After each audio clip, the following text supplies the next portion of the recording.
Welcome to the Smeth Den.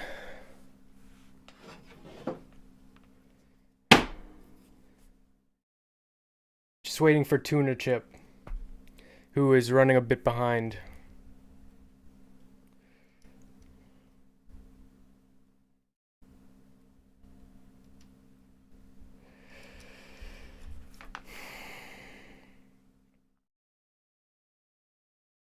Hello.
You're getting sleepy.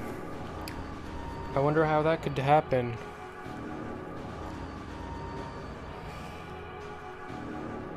No, I'm getting TunaChip. Sleepy was a different stream. Today we're going to be talking about non-transitioners, desisters, autogynephilia, all topics somewhat related to my recent video that I made.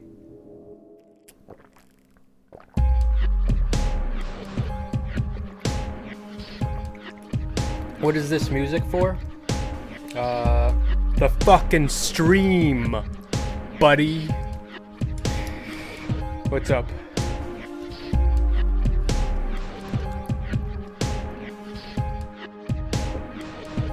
They're just waiting for tuna fish.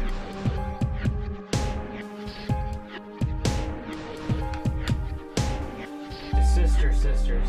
Hell yeah. I know a lot of Desisters.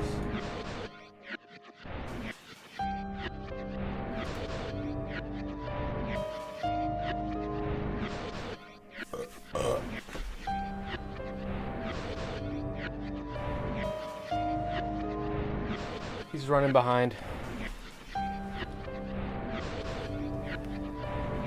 Let's see.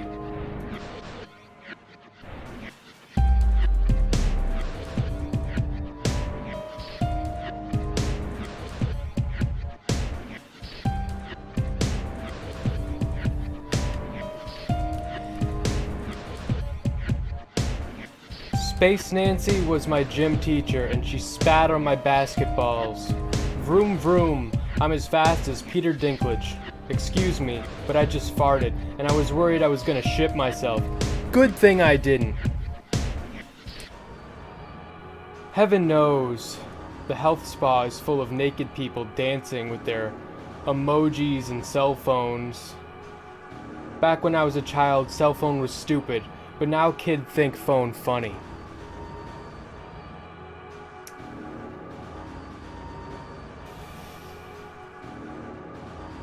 What kind of world are we living in these days?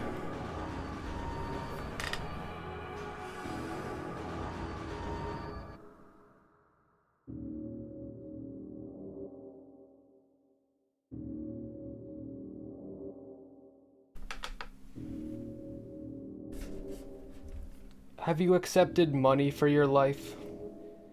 It is good to be on your asshole and bounce, yes? Please remain seated until the pedestrian consults your zone. He's a specialist and he can save you from AIDS. Don't put anything in there. The man is working. Bubblegum, I love you. Bubblegum, sucking chew.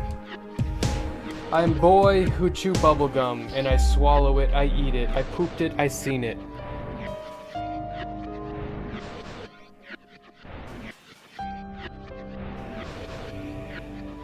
I get soft-locked all the time. At least that's what my girlfriend says. Bubble grapes are Monkey King. Guys, this is real. I'm going to explode and seed bleed all over my zipper. Slip my shirt off after I pass out and throw a smiley face on my nipple. Please, I want to be referred to as Jesus. Thank you.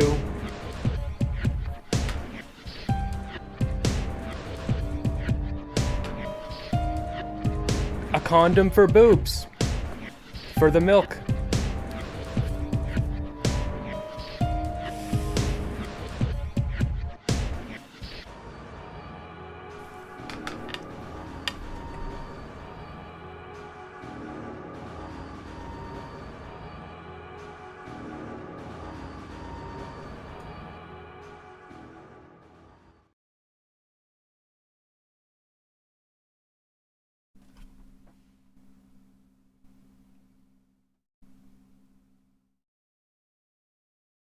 Let's see here.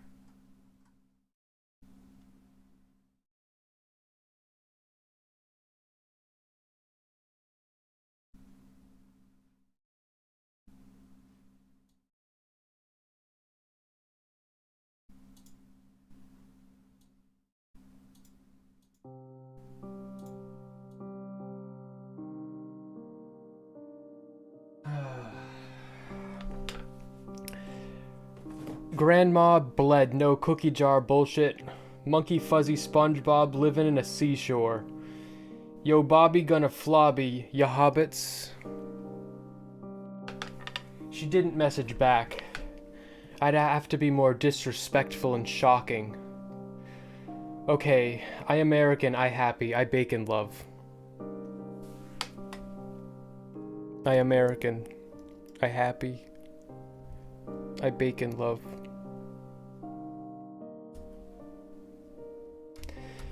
When piss comes to shove, you gotta be a real loser to put your dick in a boozer.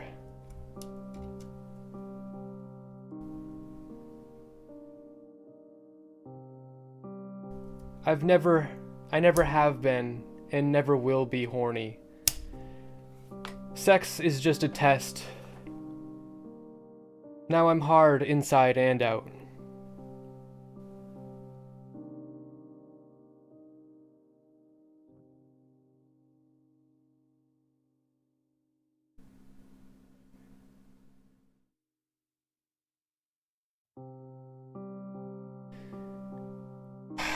Once you get past keeping your pee clear, you evolved to the next stage. You get to keeping your poop clear. Now that's where the real health benefits start to come into effect, when your shit is clear.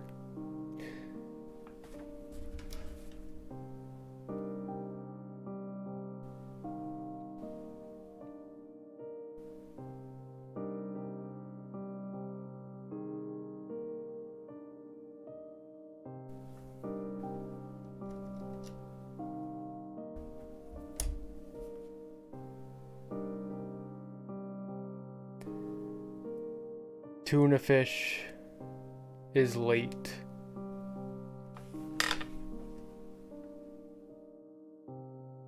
No! Keeping your poop clear. To keep your pee clear, you have to drink a lot of water. To keep your poop clear, you have to eat a lot of lard. It's the same thing, but with poop. What does masculinity mean to me? Masculinity mean to me. Masculinity? Come on, run. Maybe I can catch this time. Yeah. Masculinity means a whole bunch of stereotypes about being a man. I don't really associate masculinity to anything essential to males. It's just social stuff, in my opinion. We can't really know for sure what is essential or what is human nature to males and females. We know there's some differences, and I'm sure there are, and I don't know what they are exactly. We can kind of guess, but I don't think masculinity and femininity are very useful.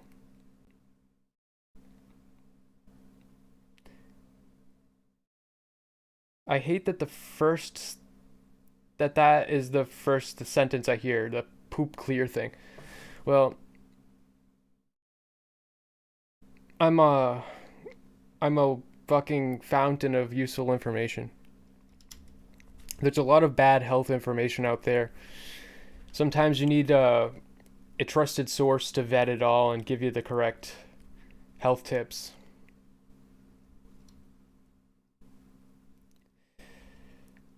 You know, back before toothbrushes, and this is why white teeth are considered beautiful, is because back in the day before we had toothbrushes, people would brush their teeth with a dick. And the most sexy people would have the most sparkling white teeth because they would be brushing their teeth with dick and they get the cum on their teeth and that'd be the toothpaste. So that's why we associate white teeth with beauty, because only attractive people would end up having white teeth back in the Roman days.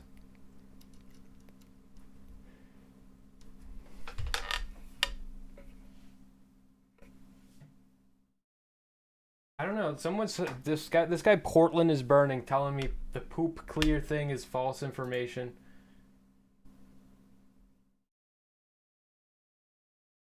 I'm gonna Google this real quick. Let me see.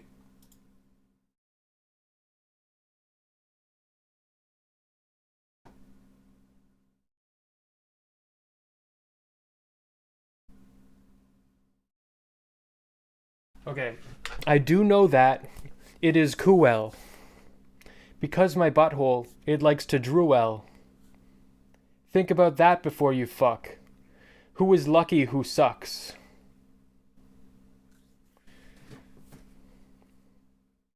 That's the first thing that came up when I googled that.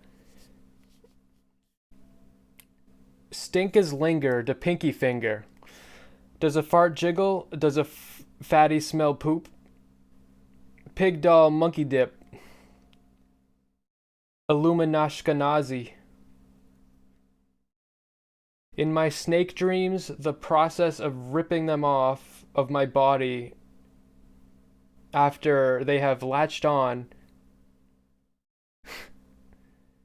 is very drawn out and horrific. I keep having dreams where there are snakes in my room that hide and I can't find them. And when I hunt them down, I get bitten. That's true. I had a period of having horrific snake dreams. I'd know they were hidden in my room in the nooks and crannies, and I could never find them. When I'd look for them, they'd fucking latch on, and then I'd have to rip them off and pull them out of my pull their fangs out of my flesh.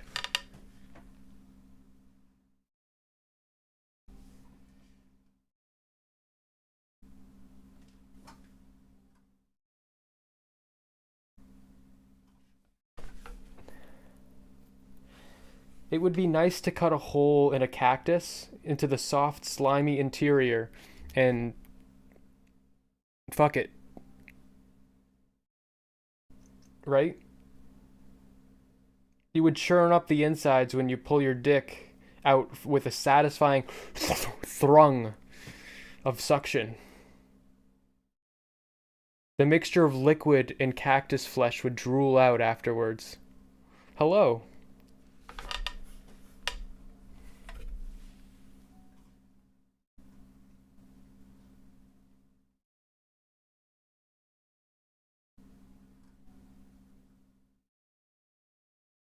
This is something I mentioned in the Smeth diary thing, but to a cannibal, a battered woman is something totally different.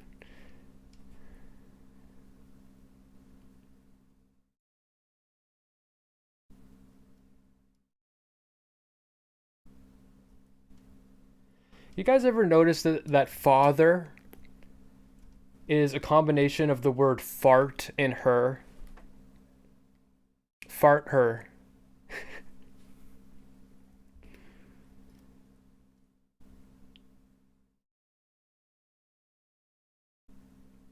Um,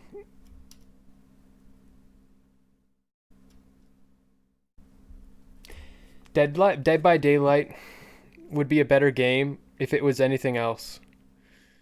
If it was like, imagine if Dead by Daylight was you were fish, like a fishing game, like Bass Hunter, and the killer, instead of being like a campy, goofy Looney Tune guy, was like the fisherman, and he's trying to fish you guys, but you guys are fish and you're trying to collaborate to outsmart the fisherman. It would be way more interesting.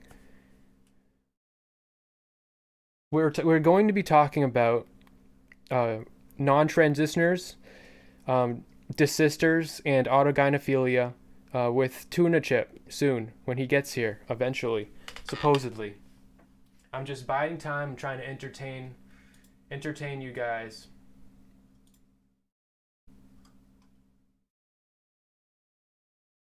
Let's see what this is. We'll see. How about, let's try this one.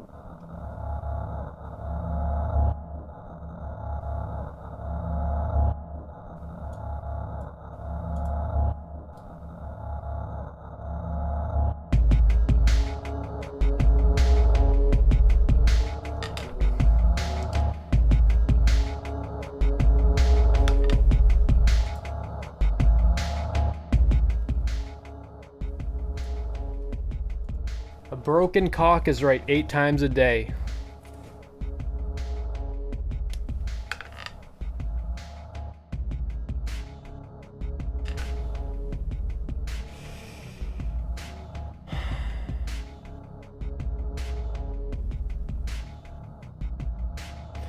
Pretty cool, pretty pussy drool, grandstand in my hand, I'm so soon. Which one of you wants to be my internet Tamagotchi?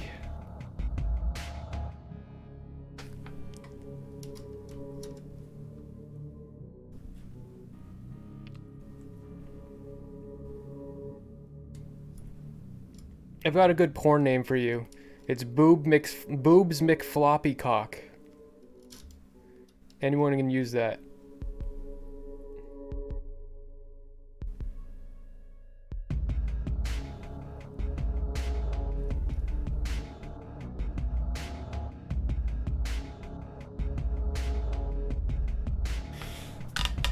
This will be good for your dreams. This will be good for your dreams.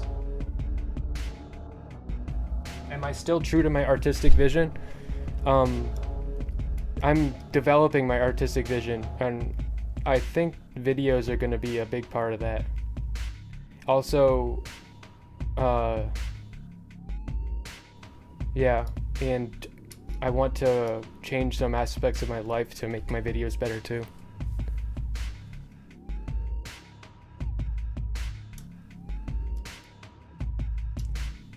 Making a lot of plans.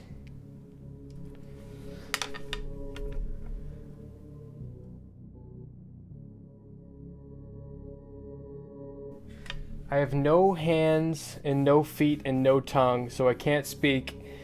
And I'm pronouncing all of these words with my nose.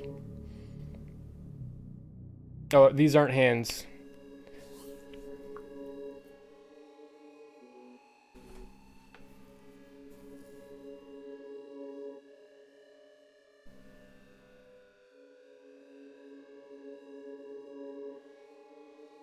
You know, testicles kind of look like brains.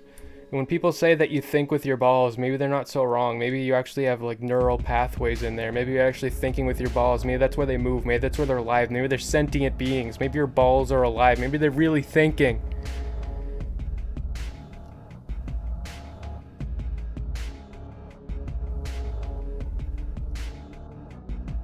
Except they're only thinking about pussy. So...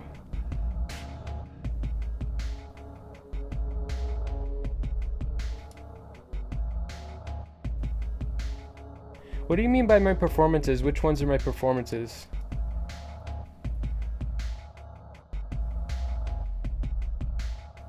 Like the poop dick one? Oh, the graveyard of the feminism? Yeah. Yeah. I have some things, ideas like that. Those I need to get a good um like I need to like get someone to do it do it for like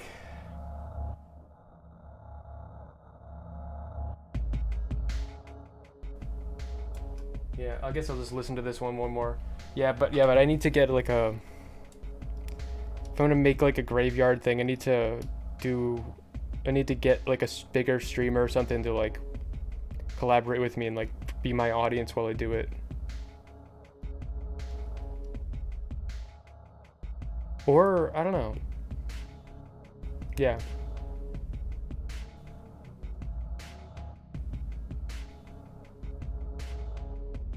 Or small or somebody smaller. Where the fuck is TunaChip?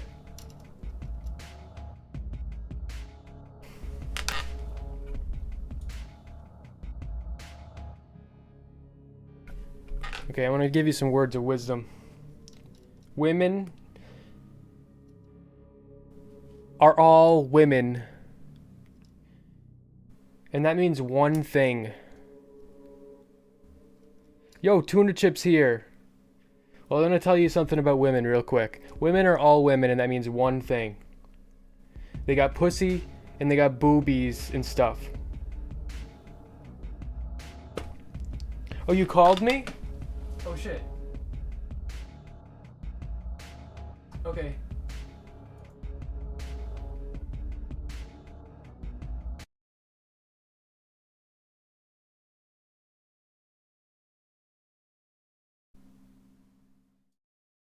All right. Well, Discord crashed. I'll be calling you very shortly. Here we go.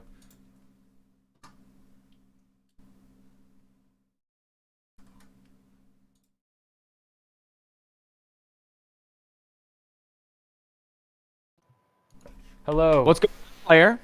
Hello. I heard you talking about pussy and booby. Yeah. Here, let me pull you on here. Pronoun hat goes hard. Listen, he's got the pronoun hat. Here are my pronouns. You had meat coffee. It's true. I like that. It's good. It's funny. It's got the kerning. It's the classic kerning joke. Right, Little kern and burn. I'll pull you up here. You don't understand? Okay, so kerning is the distance between letters. Answer. So because the kerning is off on the expression "you had me at coffee," it makes the hat seem like it says "you had meat coffee." That's the whole thing. That's all. How's everybody doing? Right. In the fucking chat, motherfuckers. Now that we got this freak on the screen, Yeah, he looks almost identical to me.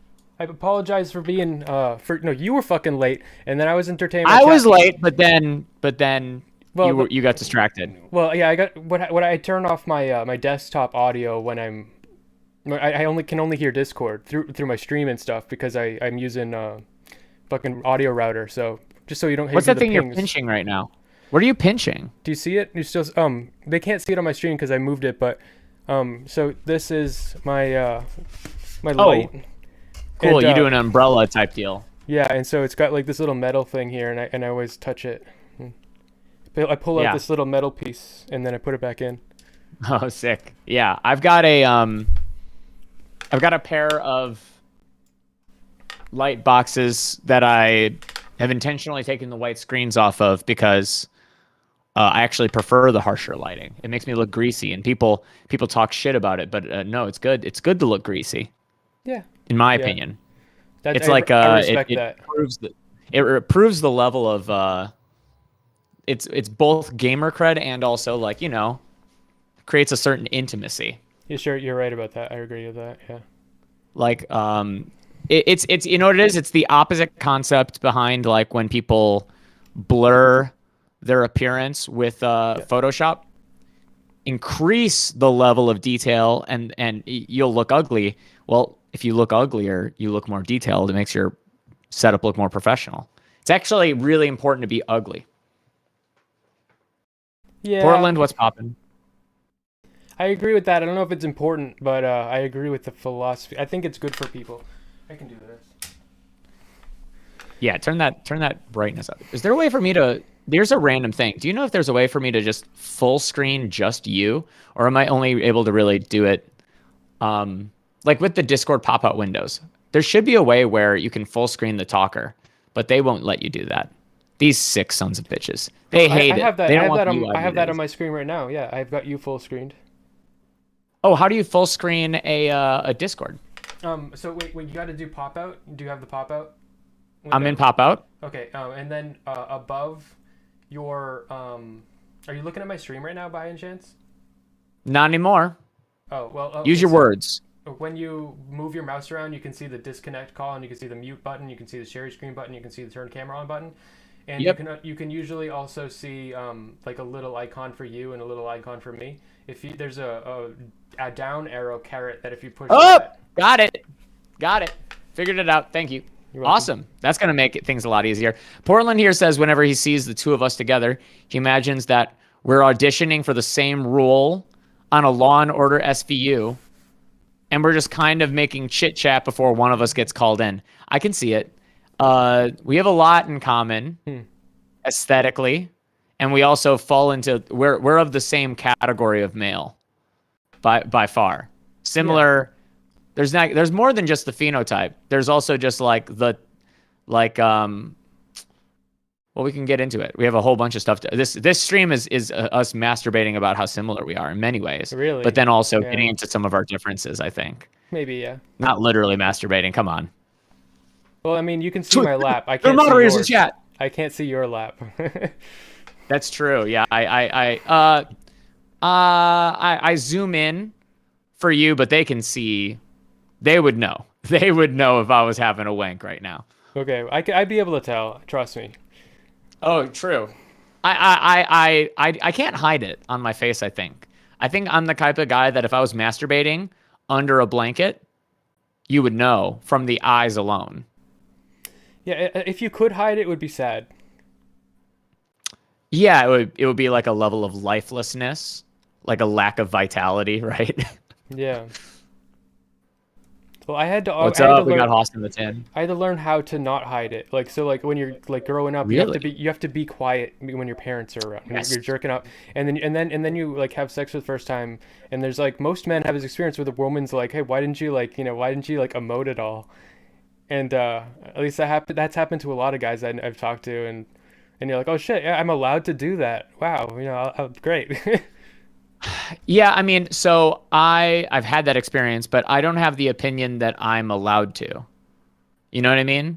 Like I don't want to. That's part of it.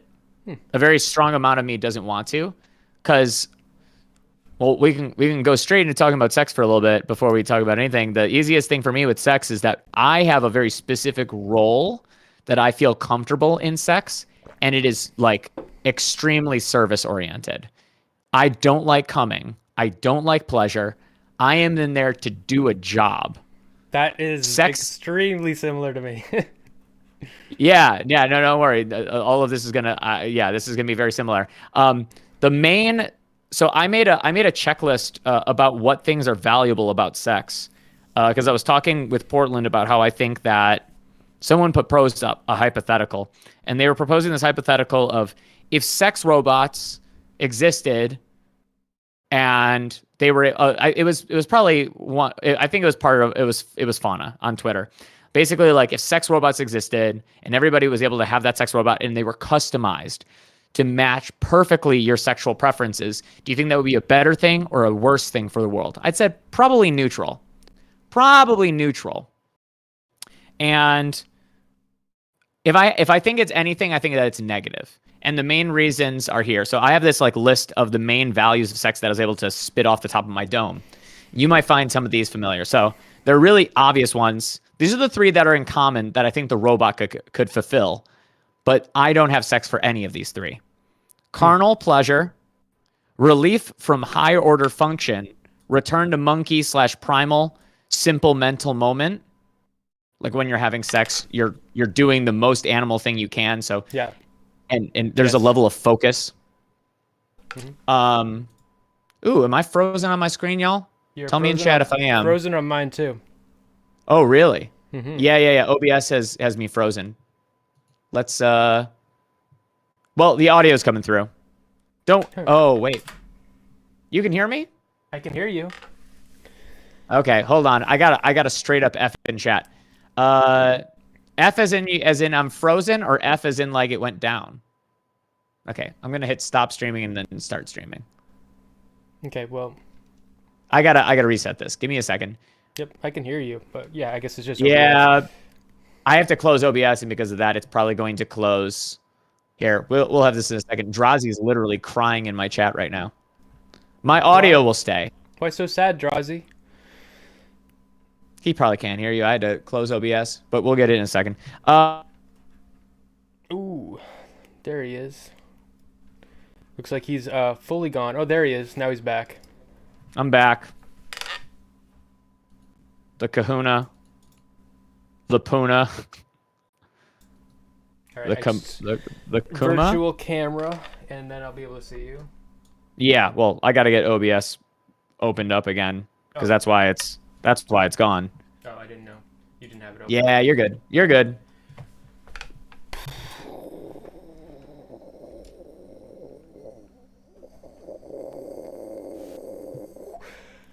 So, tuna fish. I want to throw one thing by you real quick. Do you think that, okay, I believe that, when you drink a lot of water, you're going to get more healthy when your pee starts getting clear. You have clear pee. But if you eat a lot, you should have clear poop. Right? And then you'll be more healthy that way. It works the opposite way because well, no, you have to eat clear food. You have to eat clear food because water's clear. You have to eat clear food? Okay, so like a gelatin of some sort? Yeah, or like lard. If you eat lard, I'm sure that your poop is very clear. Hey, by the way, we are back now. Sorry about the death, guys. We got everything. Okay. You got my virtual camera back, right? Yes, I do. Should. Okay. So what you're saying, the things that are valuable in sex. I'm back on here too, right? I should be. Yeah, I'm back on here. I'm back on here too, Answer. How dare you? How dare you? Say what you said again. Ask. Oh yeah, sex. Yeah, so the different values of sex. Let me pull up this list again. A form of play which doesn't contradict the identity of one as an adult, but rather cements it. So that's, I think, one of the most important parts is the transition. It's like the reason that boys, when they're becoming men, want to have sex more than anything is because play has sort of been stolen from them by their identity or by the identity they want, and they need to engage in play, especially like rough and tumble play is just like gone, and sex kind of takes up that role. I can relate to that one. You can relate to that one? Yes. I agree. I think it's also you relate. Yeah. I think that one's I can relate to all of these obviously because I was able to come up with them from my head. These are the ones for you. Those are the three that I think are possible to do with the robot. Oh, okay. Okay. Yes. The first one was the one that I don't get, but the rest I basically do. And then there are the ones that I think the robot can't fulfill, which is relief from false duality. Wait, start off. Where you're only allowed... really quick. Start over from the beginning because you got cut off. I wanna. Let's really quick. The first three that the robot can do are they get your play. Sure. And like return to monkey, like primal kind of thing. Sure. And just physical pleasure, stimulation. My stream is not starting up, guys. Just letting everybody know. For some reason, OBS is fucked. Let me go. I'm gonna keep talking. So, but my camera has to go away for a moment for me to work on this. So frustrating. Okay. I'm going into control panel to just like shut it down.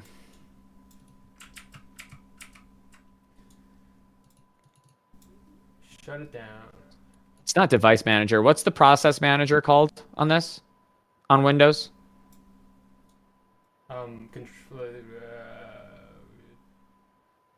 Task manager? Task manager. That's what it's called. Task manager. Yeah, I have to. I'm just gonna hard reset OBS from task manager. That's the whole thing. Yeah,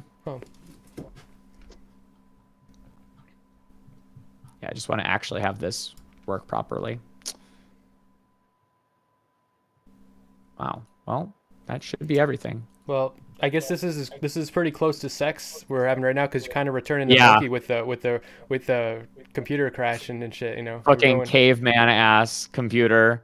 Yeah. Um, there's a little bit more return monkey to it, to monkey to it too, which is that I feel like I'm throwing literal feces at a wall right now.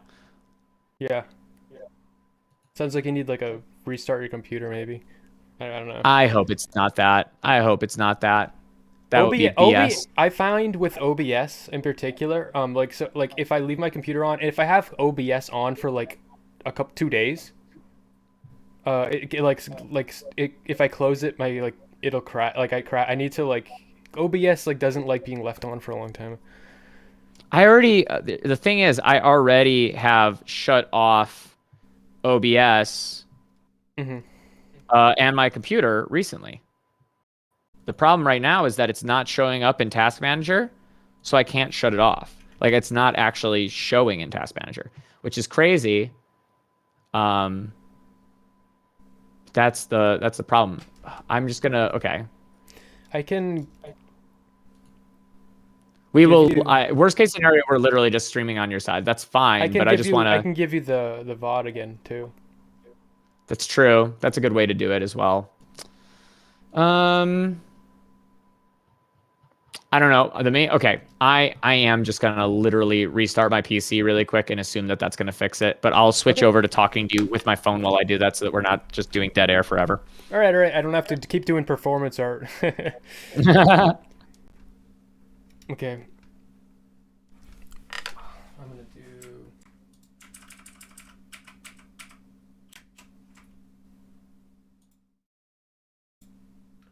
do this for now. Hello. Hello. Cool. So we're restarting.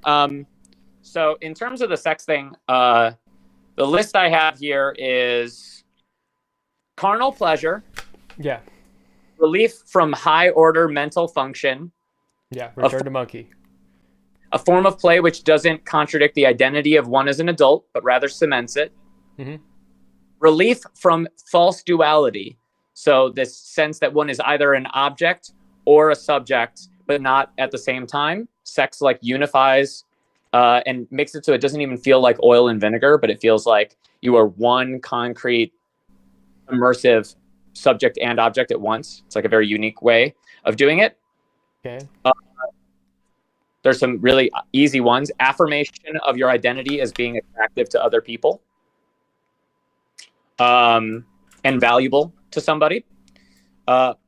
Being trusted with the vulnerable flesh. Having one's capacity for kindness honored over one's capacity for harm. Mm-hmm. So there's this like whole quality of this person is in this moment, like you can murder them. It's so easy to murder a person during sex. It's actually probably easier to murder somebody than it is to give them an orgasm. So the fact that they are entrusting you with their body in the hopes that they'll get an orgasm is like such an act of trust that it's like, oh, they're honoring a sort of mental image of you as trustworthy and not violent. And that's a bonding experience as well. Being declared the most competent suitor. This doesn't happen in all instances, but it's often a feature of sex in sort of like a hookup, like at a bar type thing. The ritual of putting on a persona, and then the felt capacity to have control over how you are seen by others, affirmed through their responses. So lingerie is like one form that this is done, but also just like the fact that you can do something and you can see in their eyes whether or not that stimulates them or is sexually appealing to them, excites them in some way. That immediacy and that feedback is very unique to sex as well. I feel like, because it's more than just a form of play. It's a form of play where you lie to one another and you believe one another's lies. A lot of this is lost in a lot, not intrinsically to pornography, but a lot of this is left out of pornography. That's very true in terms of the watcher, the user. There's some of these and it's like half of this is present for the pornographer in the best case scenario, but even I would say in pornography, almost all of these are gone. And I described the robot as advanced masturbation, in that it's not able to offer you much more than what masturbation can. It's just like perfect masturbation. It's not really giving you sex, which is what we want it to give. Right. I agree. But I also think that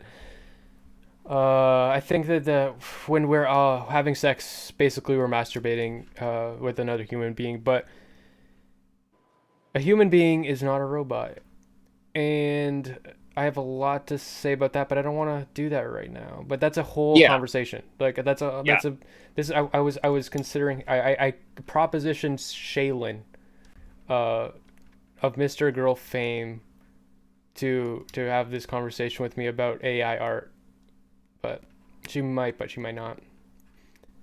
Well, I'm interested regardless. Hey, I'm back live and I've got my virtual cam, so I'm gonna switch over to that now.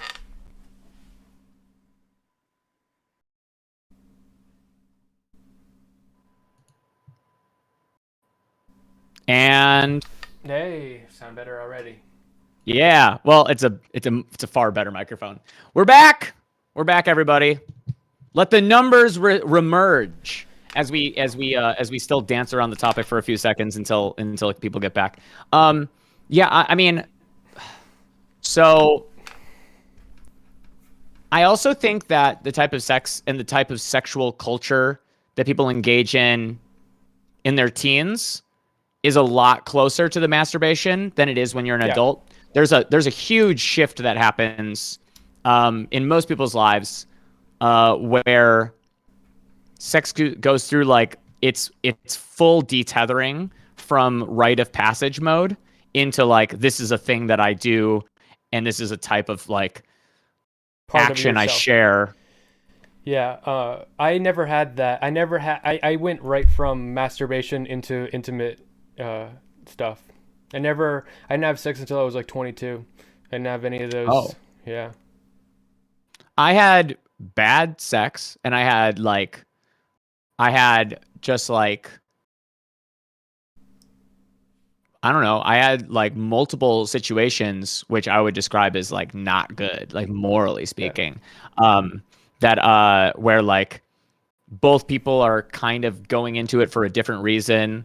Like the girl feels like she should because you're her boyfriend, and you feel like you should because you don't even really want to have the sex as much as like it's a rite of passage for you as a boy becoming a man. Mm-hmm. So like both people are engaging and everybody's going in with and it's like kind of a secret, but everybody also kind of feels and knows, but they have to lie to themselves. There's like a very weird, murky mid period in sexual development. Like from I'd say like 14 to 16 is where it's the most prominent. And then but for some people it extends longer. And, you know, with you starting at 22, you might have already grown out of a lot of the psychological things that make that such a big deal, I think.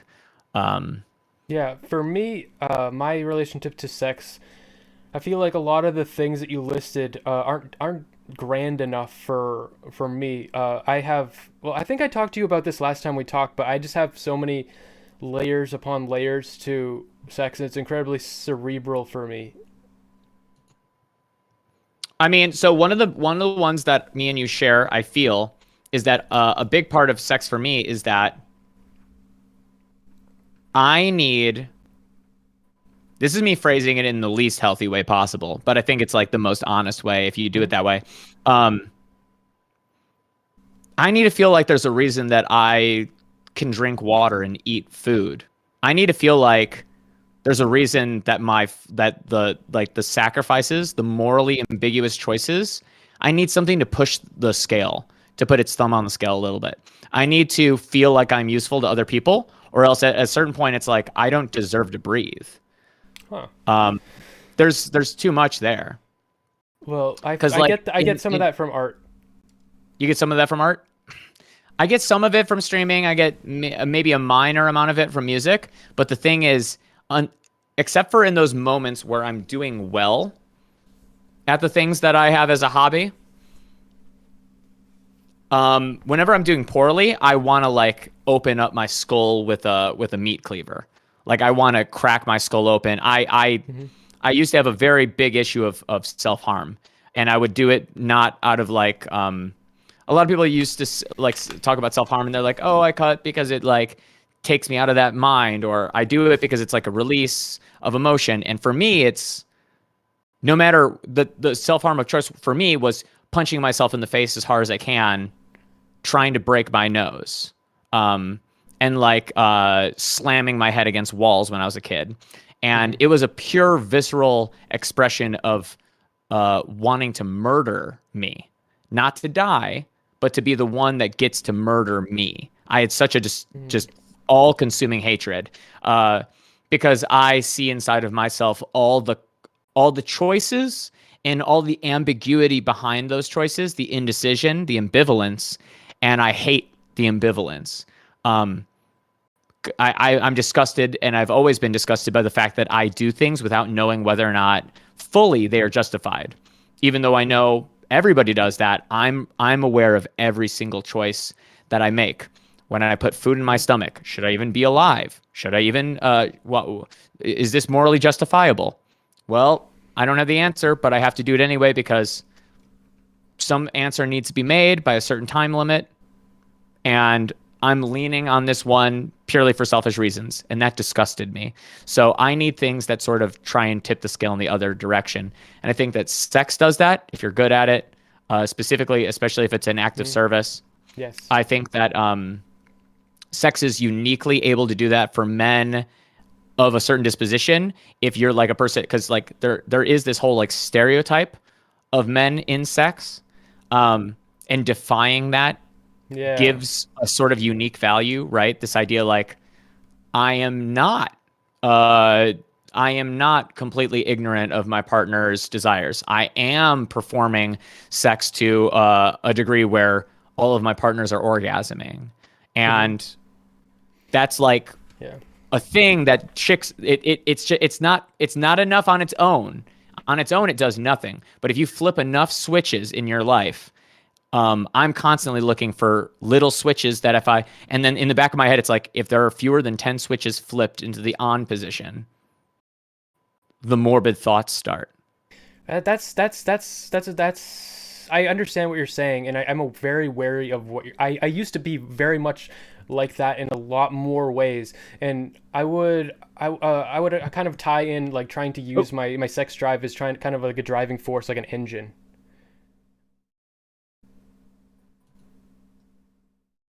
I can't hear you. I don't know. I don't know. Oh, I heard it. I heard it.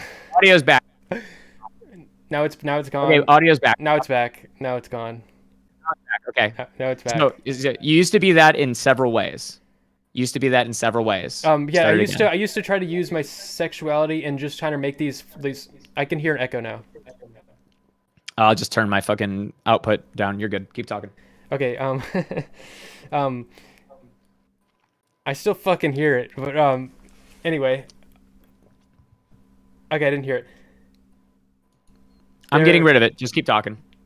There's okay, so I used to trying to flip switches to kind of control like keeping away the bad feelings and stuff. As soon as I started getting horny thoughts at all, like at fucking like 11 or 12, I started doing research, like how do I get rid of my sex drive? And then, because this is going to make my life horrible. It's a detractor. But then I realized, no, wait, life it is horrible. I can use the sex drive to so I was like, how do I harness my sex drive? How do I make that my engine for life?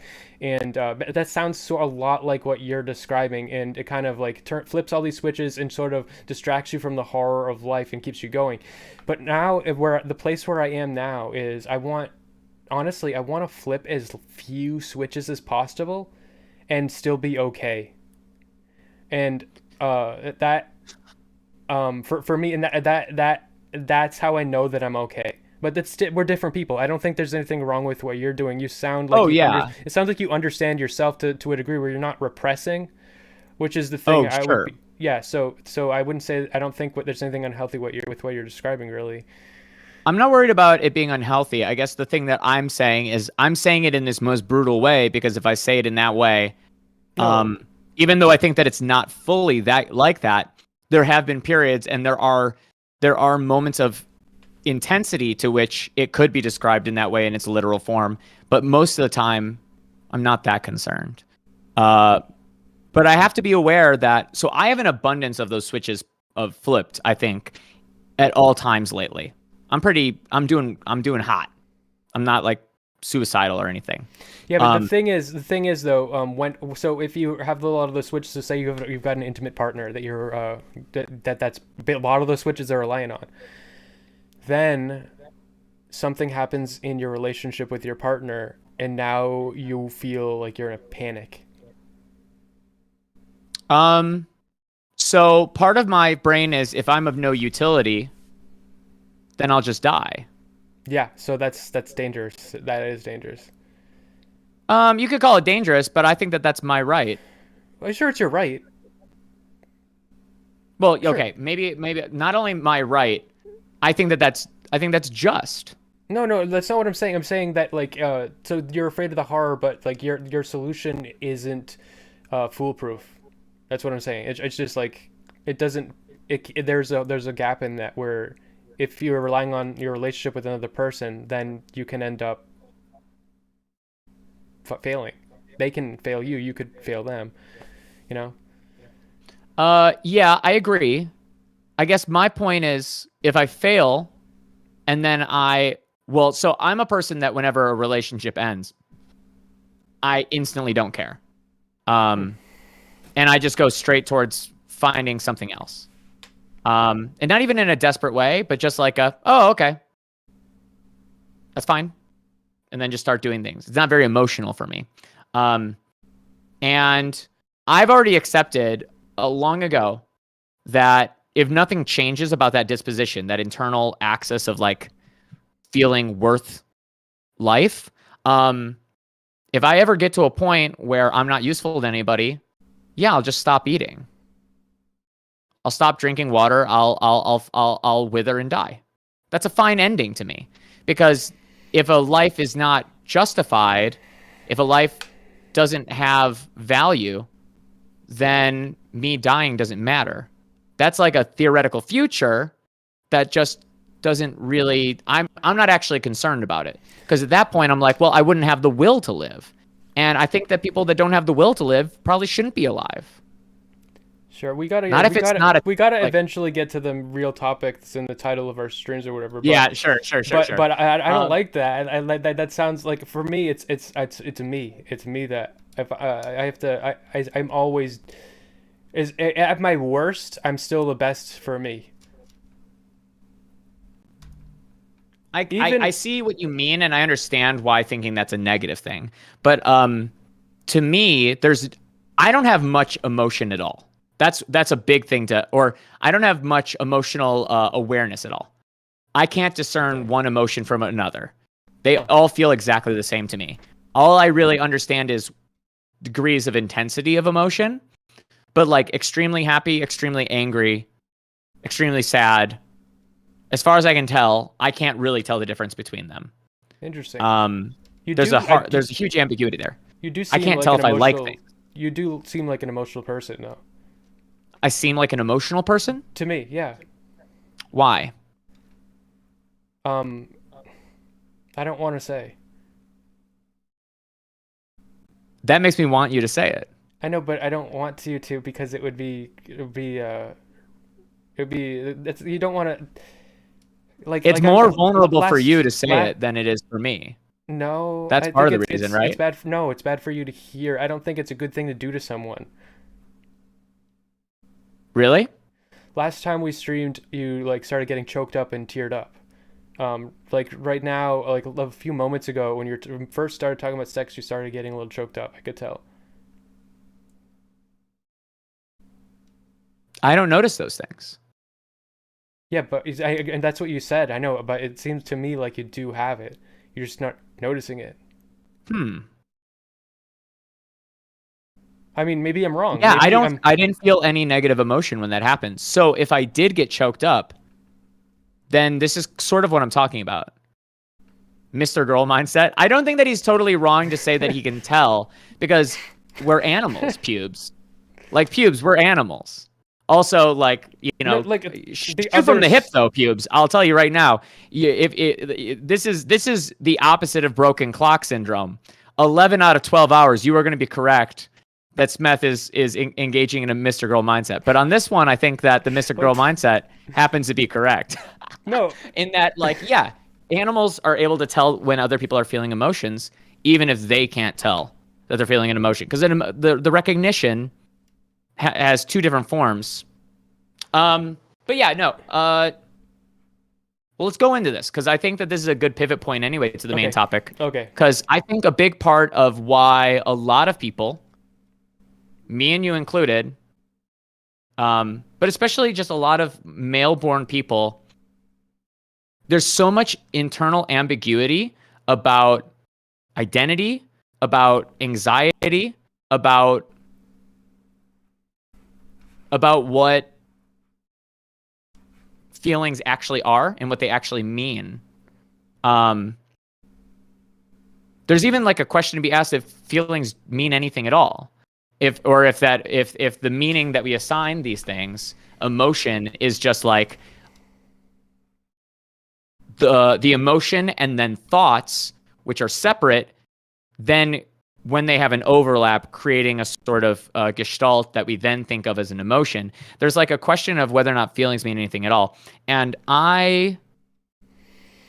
in my period of time experimenting with gender and considering, like, there were all kinds of different stages to it. So there's like the rejection of masculinity, there's the rejection of man as an identity, there's the testing out of femininity and female as an identity, and then non-binary as a sort of like thing that is intuitively true, but then also seems to be true in this way that is true for all people, in the fundamental absurdity and ambiguity of identity, period, where at the period of time when I was doing it, if I was exposed to more pressure from my peers to have a very firm answer to that question, whether or not that was from adults in my life or from friends in my life or anything, if there was more pressure, I think that I very likely would have transitioned.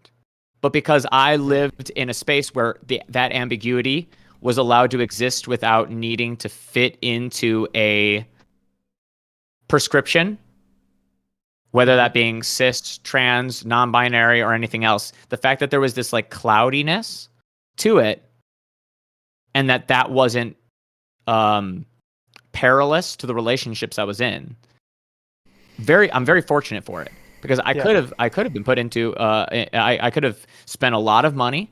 I could have potentially made decisions that were irreversible that I do not know how I would have felt if I had done them. For me, I have a slightly different experience. For me, I wanted to be a woman, but also what I actually wanted to be wasn't strictly a woman. Well, it was I wanted to be like a female, but the person that I wanted to be are the women that are non-binary. The women that for sure. Yeah, I wanted to be the girl with the short hair. You wanted to be a dyked up shoddy. You wanted to be a dyked up shoddy with the thin rim glasses. So I wanted to be undercut. Non-binary. Like I feel like, but like, and I was in art school, and I feel like that was the most privileged person. That was the person that everybody loved, and that was the person that got treated the best, and that's what I wanted to be.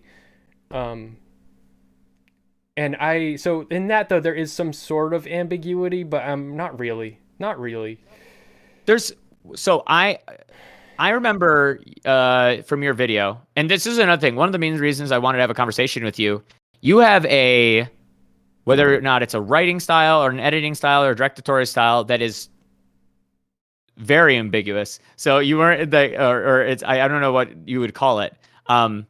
No topic stays on itself long enough for it to get into what I believe is the meat of the topic. It's like, you know what I mean, though. I know what you mean. I do know what you mean. I so it's like one of these things because it lets people everybody's relating to it, and I think what you don't like is the like you're saying emotions don't matter. I'm trying to get to the emotion of it. Sure, I barely feel emotion. Okay, so here's the thing. I have to recognize and put in my own biases as a person, because I think that I don't really feel emotion and I don't feel empathy, but I do mentally recognize, and I can tell when a person's having an emotion from certain signifiers. But that's because I've gone through like DBT and CBT, and I've learned, like, by looking and studying a list of what emotions look like, and also working with mental health and being in therapy for all my life, I'm able to like see them, but it's like data. I don't feel it on the empathetic level. That part of me is very, very numb. And it's numb not just to the outside, but to the inside. And I've made up for it in the ways that I can. But like, for instance, if I was to describe how I feel when I listen to music, no emotion comes to mind. I don't feel emotion when I listen to music. I don't feel emotion when I watch a movie. We get it. We get it. Okay, I'm trying to pivot here. I'm a musician, so I can talk about this. That's why I'm trying to get onto a fucking thing. Okay. But I know how music works, and when I'm writing music, I'm not thinking with equations. It's not purely analytical. There's something there that is like an occult understanding of emotion where I can't feel it, but somehow I'm able to engage with it in a way that is subconscious, sub-representational. And I think that that's what I have with emotion at best. Do you know what I mean by this? Like, I can't even see it, but for some reason, and I bet you I could piss you off right now. I bet you I could piss you off. Go for it. It's really hard for me to try to piss someone off on purpose. It's just, piss me off, motherfucker. No. Okay, sorry. That's that's almost too demanding. Try and make me feel something. I can't. I don't want to. That's the fun. That's the humor of it. Yeah, right. I never tried to make someone feel. How many times in my life have I been like, I want to make this person feel this emotion, like, in a personal interaction that's just so weird.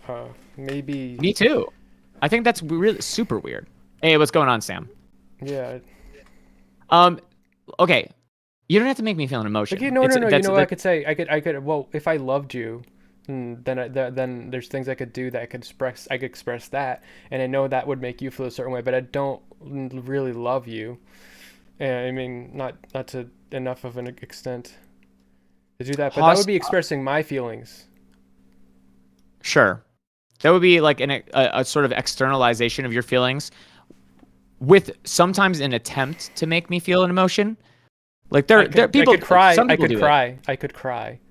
You could cry. Mm-hmm. Yeah, when people cry, I cry. Yeah. Well, crying is like you're forcing people. It's like it's really demanding. Yeah. Yeah. Okay.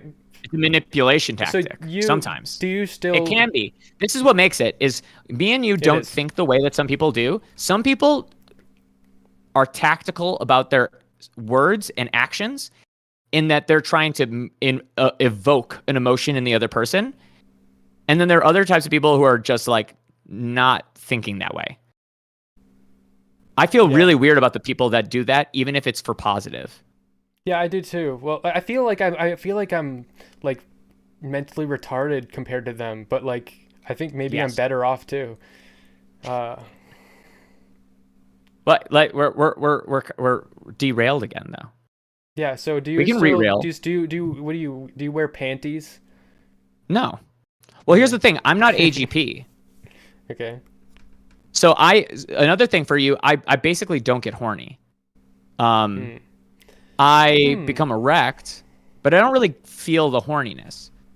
I don't know what turns me on, and I don't care to know. The way I look at it is that I don't want sex to be for me. Masturbation is like a thing that you can do, right? And it's fine. Yeah, it's whatever. A thing you can do. Yeah. It's a thing you can do, and it makes the boner go away. I can't do it. It's a thing I do. I do it. But for me, I don't get horny. And also, you were talking about this earlier. So when you're young and they're like breaking habits, when I was young, every girlfriend I ever had growing up, and I started having sex probably around 16, 17. Every girlfriend I had throughout my entire, like, I think so until about 20 is probably when I moved out of my, like 19 maybe, is when I moved out of my grandparents' house where I lived with them. I spent all of that time, almost all of the sex I had was there with girlfriends that I picked up that all lived at least a half hour away. So there are a couple of things that come to mind. Number one, when I feel that sensation, it's like when I'm erect or like horny, when I have felt horny.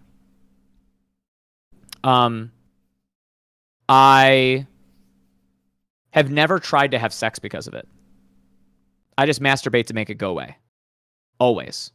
I have never, upon getting horny, tried to have sex. That makes no sense to me. Okay, so this is the difference. Okay, so for me, I get horny.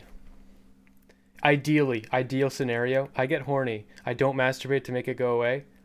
Now, service brain goes on, and my horniness gets in like a cycle where there's someone else, and now their sexual stimulus is now mine. Because I've always disliked post nut clarity. I like the horny. I like to stay in it, and it's like it flips on those switches. It's such a powerful thing, and I like to kind of be in that, and their pleasure becomes mine. Also, just the physiology of being male, and you just kind of get one orgasm, you get the post nut clarity, kind of like you roll over and fall asleep. Oh yeah, yeah. I don't just it's like something you were enjoying so much one moment ago. Now you just have no interest in. A huge part of it. Well, so it's not even just that. You become useless. You become worse as a sexual partner upon orgasm. Because your penis is soft. There's this chemical that gets people pregnant, which is like basically murder sauce. Jesus Christ. There's no. You've lost your energy. Focus. I don't. Yeah, that's true. But I don't mind having a penis soft. It's like I'm useful for more than having a dick. Sure. I mean, the point is that all of this renders itself to a sort of loss of vitality. Yeah, I'm super traumatized by previous experiences. I completely think of my cum as like violent. Yeah, you've said this before. Yeah. We went over this. Yeah, I hate my cum. The idea of my cum even touching a person's skin makes me want to cut my throat open. It's just like I feel so much guilt by the very thought of it. No, the thing. So an orgasm is a loss of value as a sexual partner when you're a male. Just period. When you orgasm, because I'm not done doing my job until like she is no longer interested in having sex. Yeah, but for me, it's different. Like all of your stuff that you're saying about yourself are externally motivated by others. I do have a little bit of echo. I'm just saying that for my stream. I know it's fucking there. This motherfucker, whatever. But for me, it's internally motivated because when an orgasm for me is a loss of usefulness to myself. That's weird. That's interesting. But to myself also means because my usefulness to myself is often embedded in layers of my usefulness to others, but it's still usefulness to myself, even when it's useful to others. But underneath that, it's still to me, and even when there's nobody around, it's to me. It's always underneath. It's always to me. I can get that because literally everything in reality is me, and for you, everything in reality is you. All sensory information is inextricably colored by the fact that it goes through your senses. Yeah. And everything that you understand as an understandable property is through your thoughts and your perspectives. The love of life is itself inherently a narcissistic property. So I'm not going to pretend that the service thing is not for the self. But the thing is, what you are describing it all in terms of like others, and you like punch yourself in the face, and you only see yourself as useful when you're useful to others or whatever. But for me, it doesn't. Even when I'm not useful to others, I'm useful to myself because it always was myself. And where you are saying that you are very unaware of your emotions, and you don't feel them or know what's going on, I'm incredibly emotional, and I'm incredibly pointed inward. I think it's an affect of being an artist for so long. I don't think it's like a mental retardation. I feel like I've lost my outward fixation, and by fixating inward so much, like going through like so much like artistic like lifestyle choices, that has sort of I need to work up my ability to be more outwardly fixated, but I don't know. I think it's good, and I think it's good for making art. So I mean, I see what you mean. I make art without any of that. I've been making music, and I feel like I make very good art too. So the problem with that for me is that, so for me, it always feels just outside of the horizon of my recognition. Every time that I'm making art, every time that I'm making music, I feel like it is just right there, right? Like there's a, like if I'm here and I can only see 10 feet away in all directions, it is 9.99 and it's wavering around. And I am trying to focus so intently on the thing that I am doing artistically, musically, it doesn't matter what it is. I am going so out of my way to try and make it exist. And then if I fail, I have an intense emotional experience there. I don't know what it is. Probably anger, disappointment, a sense of failure for sure. I know that. But often it's like punch myself in the face, break objects, punch like concrete until my fingers bleed. Like I get so mad. And I've said it multiple times. There's guilt and shame for sure. So when you just said that I saw anger, you're clearly feeling the anger that you've experienced. You're pulling it forward. Like when you said that you gritted your teeth a little bit. Sure, because I'm imagining the moment. Yeah. Yeah, it shows for sure. Yeah. I mean, I know that I feel like I've murdered something. I feel like I've like let a child starve in my arms. There's just so much hatred that I feel towards myself in those moments. So that's the thing with art, is that it's very painful for me because of this, particular relationship to the internal experience. I can imagine it's probably better, and this is a way of agreeing with you, it's probably better if you're able to actually know the difference between those things. If you can like identify them and look directly at them and have it make any sense. Because it certainly causes a lot of suffering if you can't, if you have a problem with that. But yeah, no. So how do I describe this? When you were young, what age was it that you wanted to transition? How did you learn about trans? Okay, so I had AGP from fucking kindergarten.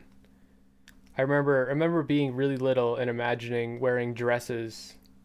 Not imagining wearing dresses, being like, I imagine having a fantasy of being, well, what if I was forced to go to like an all girls school and I had to wear dresses, and like, whoa, wow, that's weird.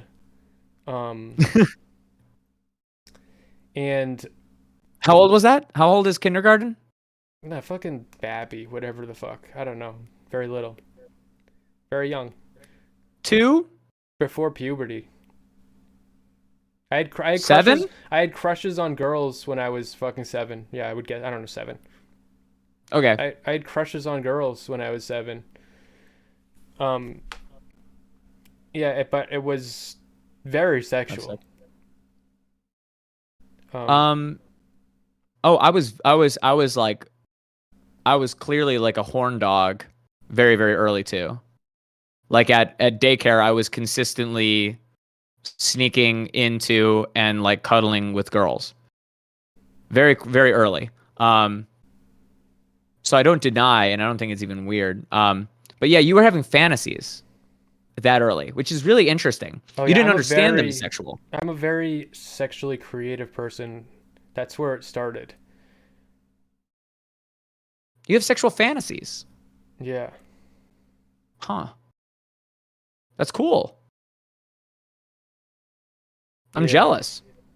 The same way that you feel, you right when you know what you were saying before, like you feel like I don't know if you said retarded. I think you said retarded. You feel like Yeah. emotionally retarded or something compared to the type of people. That's how I feel when I hear things like that. I feel that same way. I'm like, wow, what's that like? So you don't so when you say you like to be of service, you don't fantasize of being of service? Because I have fantasies. Oh, Not at all. I like a very elaborate, well constructed scenarios. I like writing. I went through a phase where I wrote like there are BDSM contracts that some people like do and stuff. They don't fucking hold up. But I went through a phase where I had a fascination where like, what if I could write one that actually would hold up? And like I wrote like a like 5 page like using like real like legal language and looking at other documents. Like so you would sign away that you write your image to yourself, and then you'd commission like a bunch of like pornography, and you'd have really like strict things, and then you have really conclusive signing, like you have like your father watches you fucking sign it and shit like that. And yeah and but even that wouldn't hold up. But yeah, you could really like Send in the patriarch. But yeah, Send in the patriarch to officiate the document. You could bring it to a bank. Just being in a lawyer brain, and I was like boner, like writing this, so that's how cerebral sex is for me. That's interesting. So for me, the like I said, the total opposite. Total animalistic. Sex is terrible if there's any thought. Yeah, a lot of people say that. I don't have a single thought during sex, period. Well, I sink directly into this sub. Sure, yes, but during sex is different from crafting sex.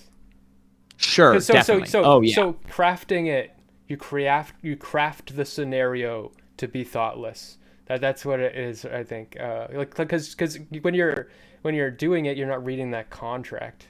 You read the contract, and then you have that all in your mind, and then you're just thoughtless, and then you're in it. You're in the contract, So it's like, and you've written a scenario where you have to be thoughtless, I have sort of fantasies that I've done before, but the problem is any fantasy that I have, it's exciting and viscerally exciting to me, but not on a sexual level. I would not be able to be erect. I wouldn't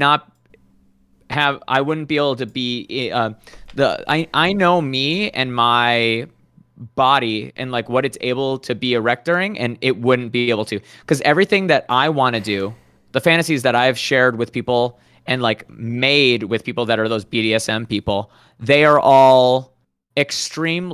I would describe them as like cartoon violence. Dragging somebody down a flight of stairs by their hair, face down. Yeah. Like that is hilarious and so exciting as a concept to do, but it just doesn't make me fucking horny. There's a different type of excitement. It probably comes from the same part that horniness does, but I know that the stuff that I consider like sexually gratifying in the way that they have like an end, right? Like an orgasm. I would never be able to, that would bring me in the opposite direction of orgasm, but I would probably be happier to do it. For me, okay, so for me, there's fantasies that are going to cause harm or be incredibly unpleasant. Like certain, like stuff is gross that like you might fantasize about, and it's great in your personal fantasy, you're jerking off, but like in real life, it wouldn't, like actually dragging somebody by the like down like on their face in the flight of stairs would end up being very different than your fantasy, like because just of the reality of it, it wouldn't be unless they probably it would be like clumsier. It would be so clumsy. They might get like knocked unconscious, or like they might start bleeding a lot, like that's all part of it for me. For me the part is is like the face being cut up and but blood coming out of the teeth. You don't want to actually hurt people, right? I don't want to do anything to them that they don't want done to them. Okay. If they want to be hurt, then I would love to hurt them. But if they don't want to be hurt, knocking someone's teeth in, say break all of my teeth, like you wouldn't be like, okay, I want to do that. I wouldn't. Not just because you ask it, but I would be skeptical. But if someone could convince me that the thing they're asking for, that while I'm doing it, they would enjoy it, then yeah, I would do it for sure. No, because I think that there's more than just sex. I think like once it's over, I'm not gonna leave any lasting harm on anybody.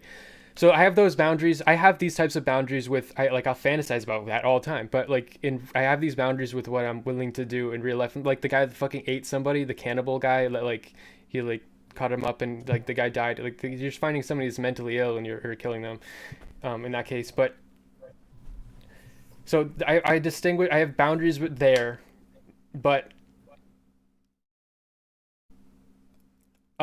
so for me it's all about the relationship. So if you're doing something like dragging someone down the stairs on their face by their hair, if theoretically if that was not going to cause like serious damage to them, that would be a boundary for me, then I would be about constructing a relationship in which that is part of it, so that it's not a you're not thinking about it because you're constructing that as part of the relationship.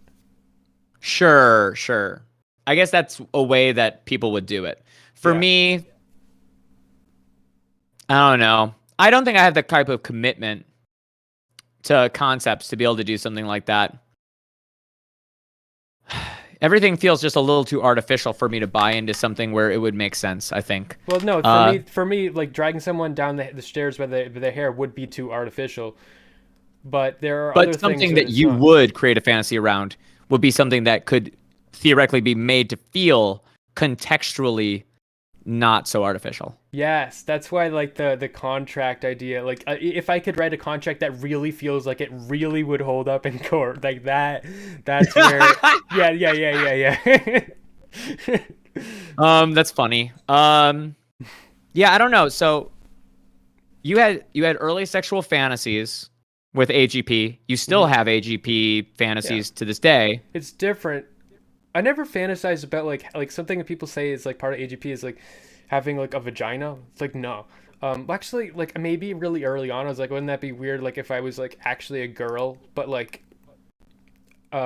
but that like stopped like maybe when I was like 16. Like those were fleeting and not very like it was like no, like I saw pictures of like porn stars that were like post operation, and I saw like their bodies, and I was like, no. I like my dick. This is cool. I can keep this. This is fine. This is a working sexual organ, and I became attached to it, and it adjusted to it in my body. Yeah, it's also so I straight up don't even feel comfortable taking like aspirin. I don't like ever going to the doctor for any reason. I don't like changing anything. I have no tattoos, I have no piercings, and I've never felt comfortable getting either of them. I have gotten my finger glued together when it got opened up by a deli slicer blade once, and that's pretty much the closest I've ever had to some kind of like body modification, and that was maybe able to be justified inside of my head if it wasn't for the fact that it was really mostly that there was an intense amount of pain and they just did it. But if I was given the choice, right, they were like, let's say that they like, instead of it being an emergency situation, they were like, okay, your finger's open. Do you want to close it? If I had to actually make the choice, I think I would be able to justify by saying, well, it's a return to normal. So yes, but everything else for that, that's one of the main reasons for me. And there are forms of transition that are not surgery, but that's like one of the forms that's like always been no-go for me. The hormones, I think the hormones are akin, like, surgery is a more immediately traumatic thing, but the hormones are very serious, in my opinion. Oh, hormones have a more lasting effect in a broad sense than the surgery, because the surgery is, so there's bone shaving is one of the more popular ones. That probably has a similar level of effect. So like brow shaving is probably one of these like forms of facial feminization. One that I wanted was I have a very big Adam's apple, and I have like a very strong V, and I was like, oh, I want to get that. You can get that shaved off. I was like, yeah, totally. No, Those are so the type glad of I didn't. surgeries that I This- mean. this- A lot of this people, type of yeah, they people go like to the this. the vaginoplasty, and it's like, fuck that. That's so stupid. I don't even. I've never. I. It wouldn't even do the thing that most people want. Yeah, it doesn't. No, It's it would not the just thing be that most people want. It would be a horrible experience and ruin your life, in my For opinion. for many people, it's like get rid of the balls. I get that one. You're stopping the production of Yeah, these various I get chemicals, so that. I then you're not get it. fighting. You're not fighting that production, Yeah. or at least to like separate them, right? Which is a very popular one. I understand that one. In that, what you're doing is you're taking hormones. Why not take hormones and not be fighting against Yes. this other? Then they but for me, any of that stuff has always been. It was always just like, well, that's a really uncomfortable thing. But I also know that I just don't like any of that stuff. Period. So like there was one part where there are some arguments where people are like, well, if you're trans, you would probably want to do those things because they would make sense, because the not doing them would be attached to so many things that are so bad by comparison. Then there's we've kind of like walked straight into the conversation without setting the tone of it. I was asking questions because I was trying to set the tone of sort of your thing, because this is what I remember. You wanted to transition. Mm-hmm. Now you're saying that you started experiencing AGP around 5 or 6. When did that formulate to the point where, because you said that you wanted to do it, you asked to do it, and your father said no. What age is that? So I had fantasies about doing it until like all through high school. And it was always a very sexual fantasy. I had a fantasy of being feminized by a woman, but like there's like this sissy porn stuff, but like all of that was like turning. Oh, I know what it is. Yeah, I know you know. So I made all that. Most of that is like turning like people like into like a doll and shit. But like I wanted a woman to like trans me. Sure. To not like make me look like a sissy, but to trans. That was my fantasy going through like high school. That went away. A dignified sissification is a very funny way you could put it as well, because that's like the fetish they have is degradation, but you're like, I don't want degradation. No necessarily. No, it was not. I was very against the degradation part. I wanted just the transing, but. Yeah, but and so like because like a lot of like the degradation just makes you look stupid, and it's like, oh, wear these big giant fake boobs or whatever in this like ugly costume, whatever. It's also like there's several ways to look at it. It is fundamentally like an expression of a sort of like sexist sort of ideals too. Women are dumb fuck toys. I want to be a woman, so I want to be a dumb fuck toy. And but a lot of people, the frank fact is, you don't want to be a woman. You want to be the thing that women are made to be. You want to be made. You want to be womanized, but you don't want to be a woman. That's what I would say to them. For you, it was the contra. It was like literally. No. It's complicated because I still wanted to be womanized and everything, but I just. I thought women already had that enough. You don't need to be so you don't need to be like a fake woman to get that. So I think I was just smarter than those people in my opinion. But like they're like playing with like Lincoln Logs, and I'm playing with Legos. But then when it changed when it changed when I got to college and I was in art school. 70% women, like I said in the fucking video. And like I was saying earlier, especially the women that were like non-binary, I'm trans but I'm not binary, and like they had like a big, I said everybody loved those people. Those are the most privileged people by far. And they got all the opportunities, and they just fucking were like a fucking rocket. And it was like 2016-ish, and I was like, well, I've always wanted this, and they're just what I want. That's what I want to be. It's always been what I want to be. And they literally have the life you want. Yes, they have everything of it. Yes. And you know what's funny too is that they have it through a.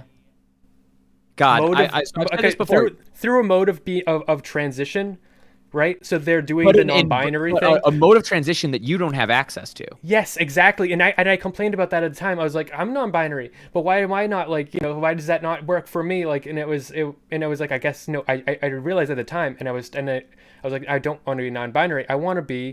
One thing I said Female is I want non-binary. I want to, or that, or I often would have said back then, female to male. I want to be trans, but I want to be female to male trans. I don't want to be male to female trans. I want to be female to male trans. Yeah, no, I understand what you mean. And one of the funniest parts about that too is, so, like the bonobo shit, right? The bonobo anthropology shit. Do you know what I'm talking about? Vaguely fill me in. I forget. I've heard Okay, this before, it has a lot to do with being filled in, buddy. So bonobos and humans are two of the only great apes or descendants of great apes that have frontward-facing vaginal canals. Most others have backwards-facing vaginal canals. And there's a sort of evo-psych idea. Bonobos and humans both seem to be... Bonobos are just strictly, they're matriarchal. And there's this idea that one of the main reasons, evo-psychologically, is that because you reproduce face-to-face, you have to care about the emotions of women more. And there's the sort of role that the mother and the child has. Instead of that breaking and then forever breaking, it breaks and then it has an opportunity to be rekindled through the future relationship of the heterosexual mating.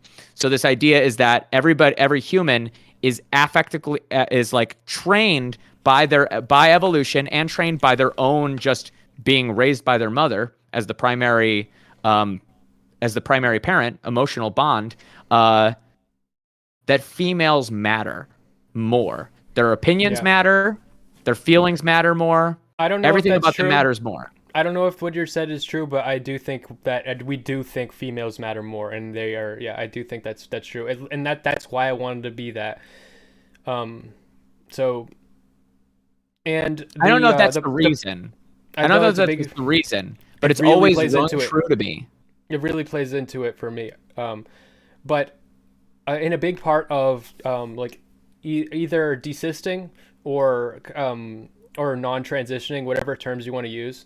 Yeah, I heard desist once, and it's just like it doesn't really get to the point. I think I know, but I agree. But I think desist, desist, YouTube algorithm will hear it, is better for the algorithm stuff because I think it's more widely used. Is that a term that's popular on YouTube? Yeah, I have no idea. When I made this video, I did some research to try to share it in certain communities, and one of the communities I found that would be receptive. It's so hard to find communities on, especially like Reddit and stuff, to find communities where you can share something and people will not like just immediately take it down because it's like slightly like. But the community that I found that I found a community about AGP and a community about desisting. And those communities were welcoming to the video. So the most receptive to even.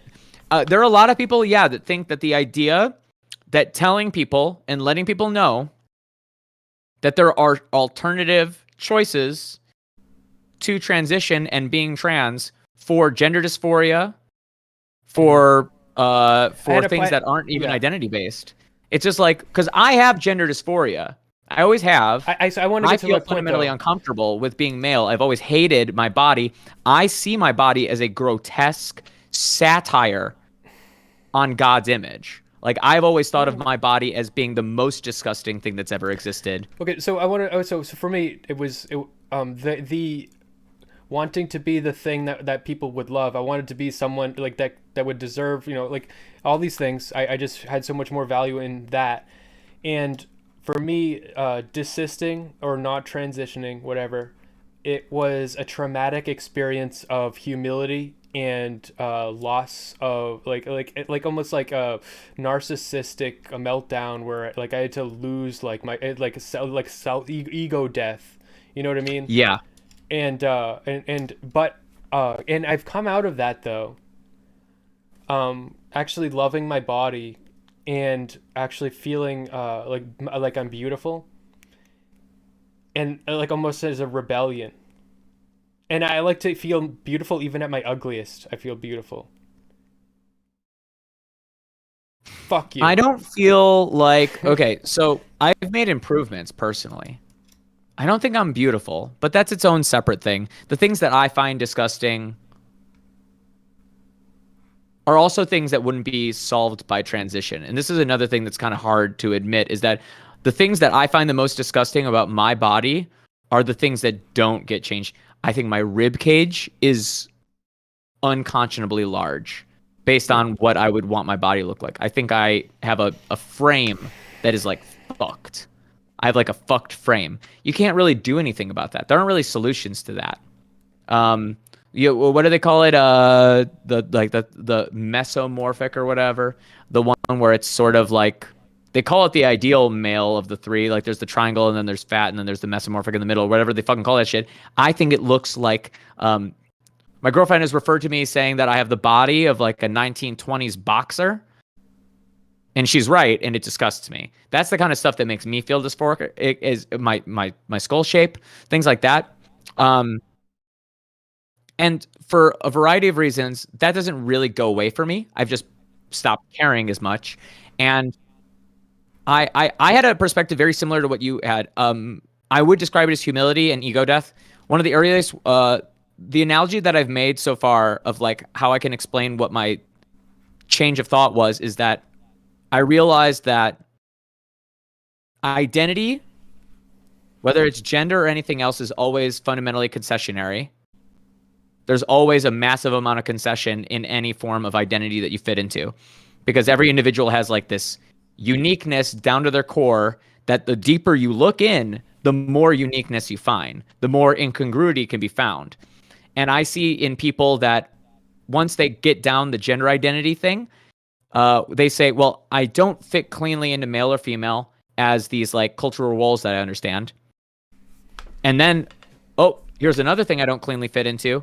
And another thing I don't cleanly fit into. Then you start realizing that there's nothing about you that cleanly fits into anything, because we're a deeply alienated and obsessed with our alienation era of people, number one.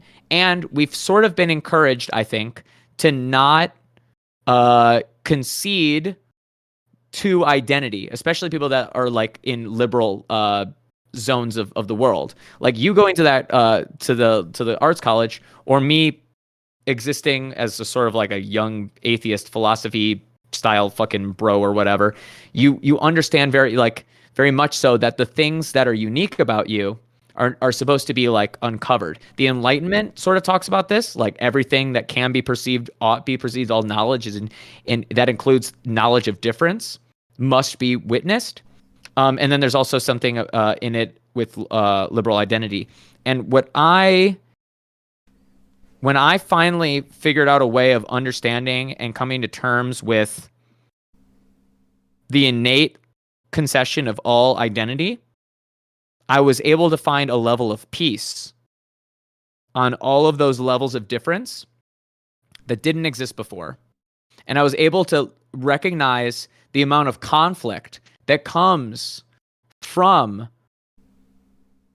identifying yourself by negativity towards these conglomerations that nobody fits into. Nobody cleanly fits into. And that's part of like the thing when people say like everybody's non-binary technically, or probably is. It's like these, of course, binaries are these weird poles that it doesn't even have to do with the fluidity of the roles themselves over history. It's just like nobody's Johnny Bravo, nobody's fucking Pamela Anderson. Not even Pamela Anderson is Pamela Anderson. Everything there has a level of artifice to it. And what I started recognizing is that to wear that on the outside, to like be non-binary and identify as non-binary, to have that as the front face of the sort of like house of your person, is like to have a house that doesn't have any rooms in it that people are allowed to be in that are catered towards their understanding. Like this was the analogy I had, is like there's your bedroom. Your bedroom is the most intimate private place in the house, but there needs to be a living room. And you don't decorate your living room based purely around your own desires. You build a living room based on how you would like to engage with people. And you have to make concessions when you do that. You have to put a table there, have walking space, have enough chairs. You're like, if I have the table and the chairs here, when I'm watching TV on my couch by myself, which is the only thing that I do in this room by myself, the chairs are just like in my line of sight sometimes, or it's annoying to look at. Doesn't matter. This room is for more people than just you.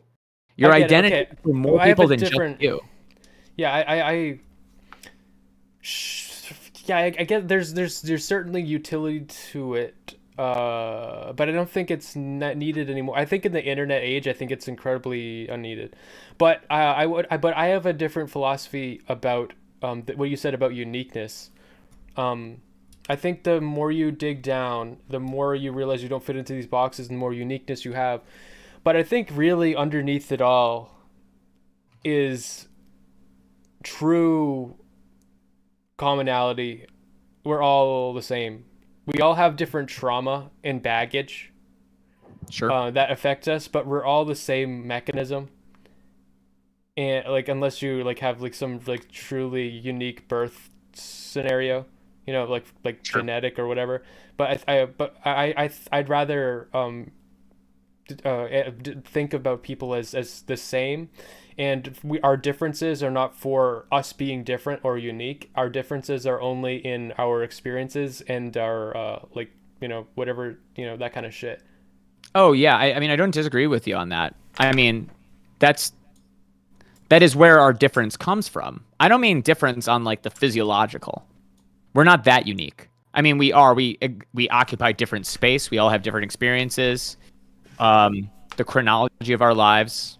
But like, by and large, I'm not saying like, because like there is psychodiversity.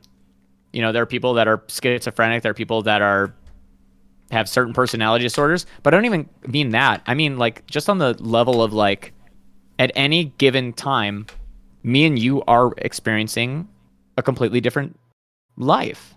And we try and create this like plane of sameness using language, using symbols, creating a culture that we can share that eases that difference. But difference is an immutable fact.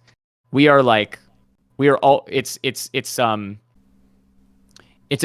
just a mere fact of the fact that we can, every time that I eat a piece of chicken, you're not eating it. Every time that you eat one, I'm not eating it. You know what I mean? Like we are different things. We're different, bodies, but but that means that whenever you're having an experience, I'm not having it. I know, but like, what the thing that we're like, whenever, what if when I see yellow, you see a different color? That's all bullshit. Because that's not what I mean though. I know. That's what I'm saying. But I agree with what you're saying. But I'm just saying I'm saying a different thing. But yeah. Yeah, the thing that you're talking about, I agree, and it's like a very sophomoric way of approaching the same concept. So I understand the disambiguation. My first experiments with, or like thoughts about gender, and a majority of them have always been non-binary. And it wasn't for this idea that I would not have been better off as a woman.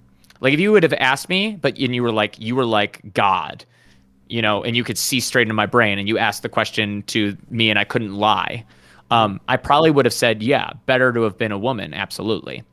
But at no point in it, there was something about it, and I've always thought this was an interesting thing. I don't deserve to be a woman. And I've always had that thought, and to this day, I still think that thought exists. Woman is a privileged thing, and I think that only women deserve to be women. And it's a hard thing to like really.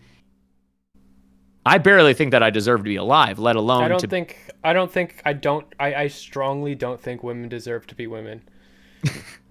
You think women don't deserve it? They've lucked into it. Yeah, and I don't think I think that men don't I don't think men deserve to be men, and I don't think women deserve to be women. I don't know if men deserve to be men, although I think that when I say that I would have to like think about the positives of a man in order to make the analog easy, because I initially go to the negatives. I don't know, man. It's hard. Uh, but do you get what I mean? Where or did you ever have that feeling, or has that thought ever No, crossed your mind? no, are you an only child? Yes. Me too. Okay, that's interesting. I I have don't know a I that. have a I have Go ahead. a I have a half brother, and he doesn't know I exist. But like I Interesting. was raised Interesting. as an only child. Interesting. I I was very neglected. yeah, I My was parents didn't not like ever very express love or anything, but I that's was not I was not very neglected.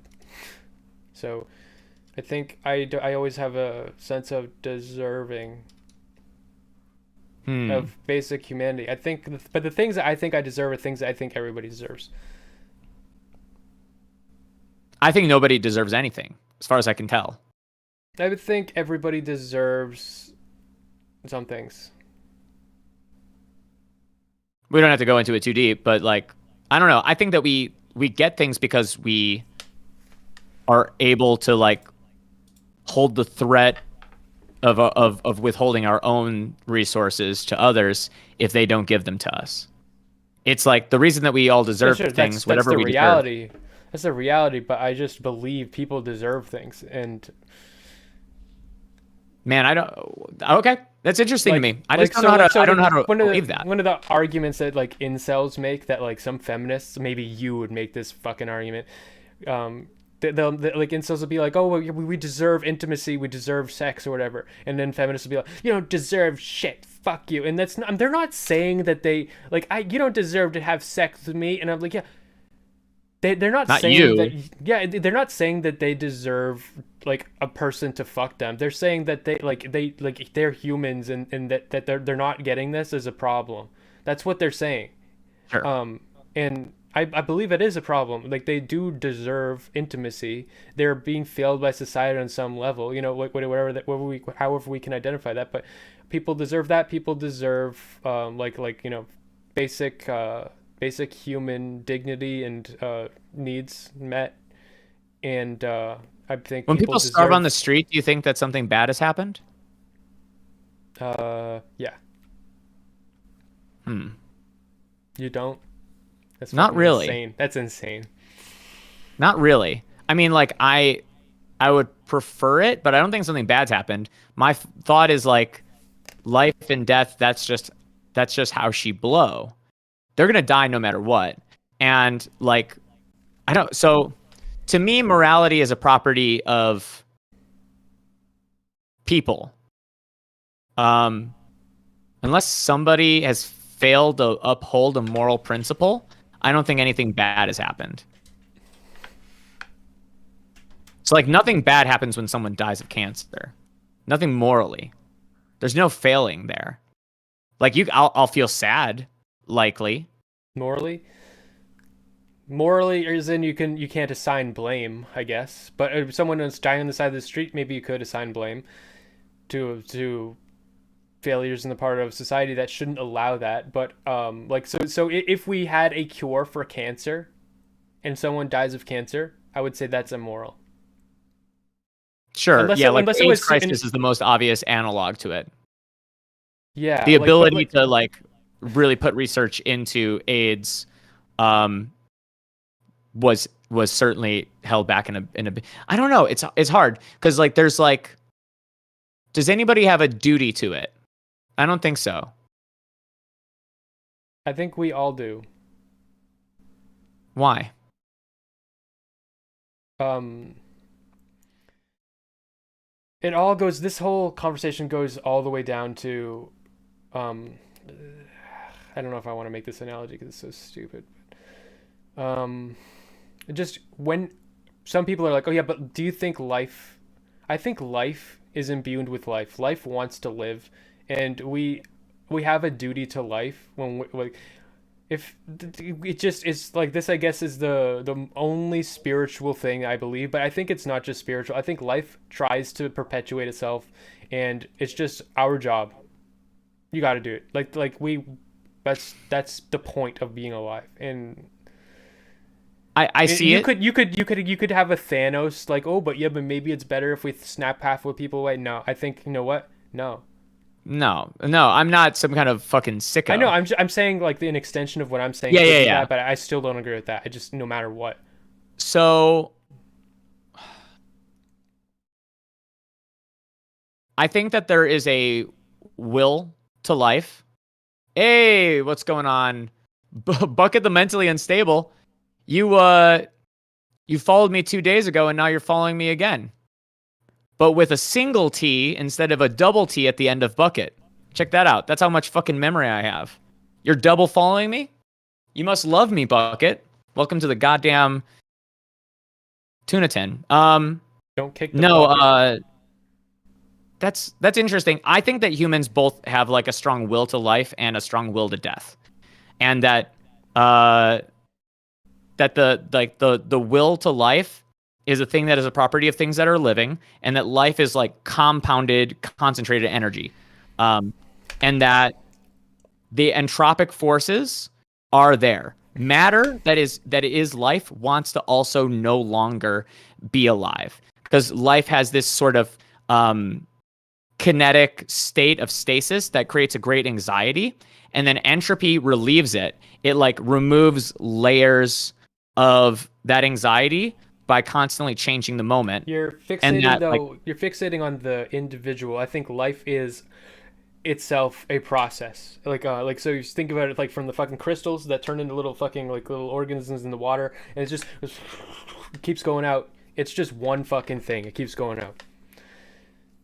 And, I'm not disagreeing. Yeah, I mean, the individual little bacteria that like die and stuff. That I get. Like if you consider that a valuable part, but that's not what I'm talking about. Like you're talking about the experience or like the entropy of those things, but those things exist. There's more than that. Things exist to make more of themselves.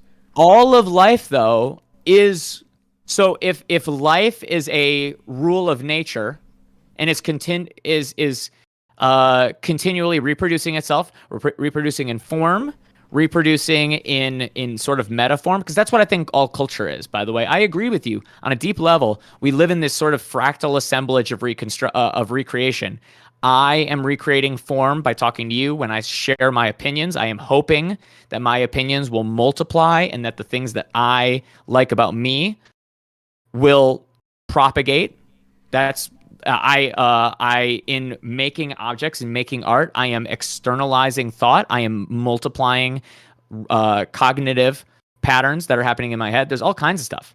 I think that that's everywhere, no doubt. But also, an immutable force in existence is also the drive towards death, that entropic force, and it exists.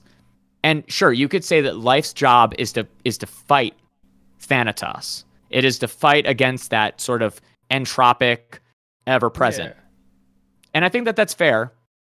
My thought is that inside of all living things are both of those things. At the beginning of life, it is clearly healthy that everybody is trying to do that propagation. But a very important part of being a living thing is the fact that you will die. And I do think that everything that is living at some point in its process of living needs to not only be comfortable, but to long for death. I hope that on my deathbed that I am happy that I'm dying. No, that's bullshit. I hope I piss you off a little bit. No, it's funny because it felt performative. Fuck you. A tree doesn't. No, it's only performative when no, it's genuinely not. The performative part is after that. Second one I think was. The first one maybe not. Yeah, when I try to caretake you, and then it becomes performative. Smeth is the mayo you've been distributed in the tuna salad. Smeth is the mayo in the tuna salad. When a tree doesn't need to yearn to die, you have fucking consciousness. That doesn't mean that like you will die. It is baked into your existence. There is no need for any life to yearn to die. That's fucking bullshit. I disagree, man. Like psychologically, it seems present in a lot of things. Like I'm not just pulling this out of my ass. This isn't just like a pure opinion. Like salmon. I think that it's salmon. Huh? Salmon. What about salmon? Salmon, they start on the stream and they go out to the water and they start their lives and they return to the stream. They fight up the thing all the way with their old age and they're dying. Their scales are falling off so that they can mate, and then they just die there. Sure. Are you using that as an example of the death yours. drive, or you're saying that's the yeah? But no, death drive is the opposite. Death drive is the opposite of what you're saying. Death drive is the fear of death that pushes you forward. Death drive is the opposite of yearning to die. I so disagree with you, but I'm going to express why. So here's my point. I think, okay, imagine like a cone and a funnel. This is going to be stupid for a second, but the easiest way is that a cone starts at a narrow point and then expresses into a wide point. It starts and then it heterogenizes. It's like condensed energy, like an explosion, combustion. There are certain and creativity also exists in this way. When we go to a fucking easel, and then on the side you maybe have some like 3 piles of red, blue, and yellow, and you need to not just take this and let it be it. You need to take what exists and fuck it up and create the infinite spectrum of color theoretically from it. It's not, color theory doesn't work perfectly this way, but the idea is the whole creative process in painting is heterogenization. Contrapositionally, now I would call that the will to life expressing itself. Dance. One dances because one wants to dance. One is expressing life. One wants to move. One plays because they want to play. But there are other activities which are all about the opposite. They are all about compression into a summarized whole. Competition is not about expression. It is about taking a very heterogeneous field and like a filter, like a funnel, trying to figure out, like the funnels with all the rocks, trying to figure out what makes it through. The concentration, the extraction of the insufficient or impure qualities. So yes, death is baked in to the process of life moving forward. It's baked in. But I'm saying so things are designed to die so that we can naturally select for better versions of ourselves and keep moving forward. But we do it on the conscious level. You do not need to yearn to die. No. That's stupid. We can let go of that disagreement, but can you at least say, and I think that you can admit, on the conscious level, there are things that are all about whittling away bits of like genuine expression of life and trying to find a smaller segment of the will to life that through some process of elimination is more valuable for it. What do you mean by smaller segment of the will to life? Like, okay, sports are all about, there's one thing that you want to do in sports and you want to do it as well as possible. Like sports have a defined goal, but there are all different ways of doing the thing. So what has happened over time is people have found very specific things that they can do, means of producing that end. So what's happening there is we're denying all other forms of action because they are not able to actually express as efficiently. So you're saying we consciously want to do eugenics? Oh, for sure. I think that eugenics is, well, we're already doing, so the thing about eugenics, very important, eugenics should pretty much exclusively be the term of forcing it onto others. Because at that point, selective breeding, having any sexual preference at all is eugenics if we don't. So but yeah, of course we do, if that's how you define it.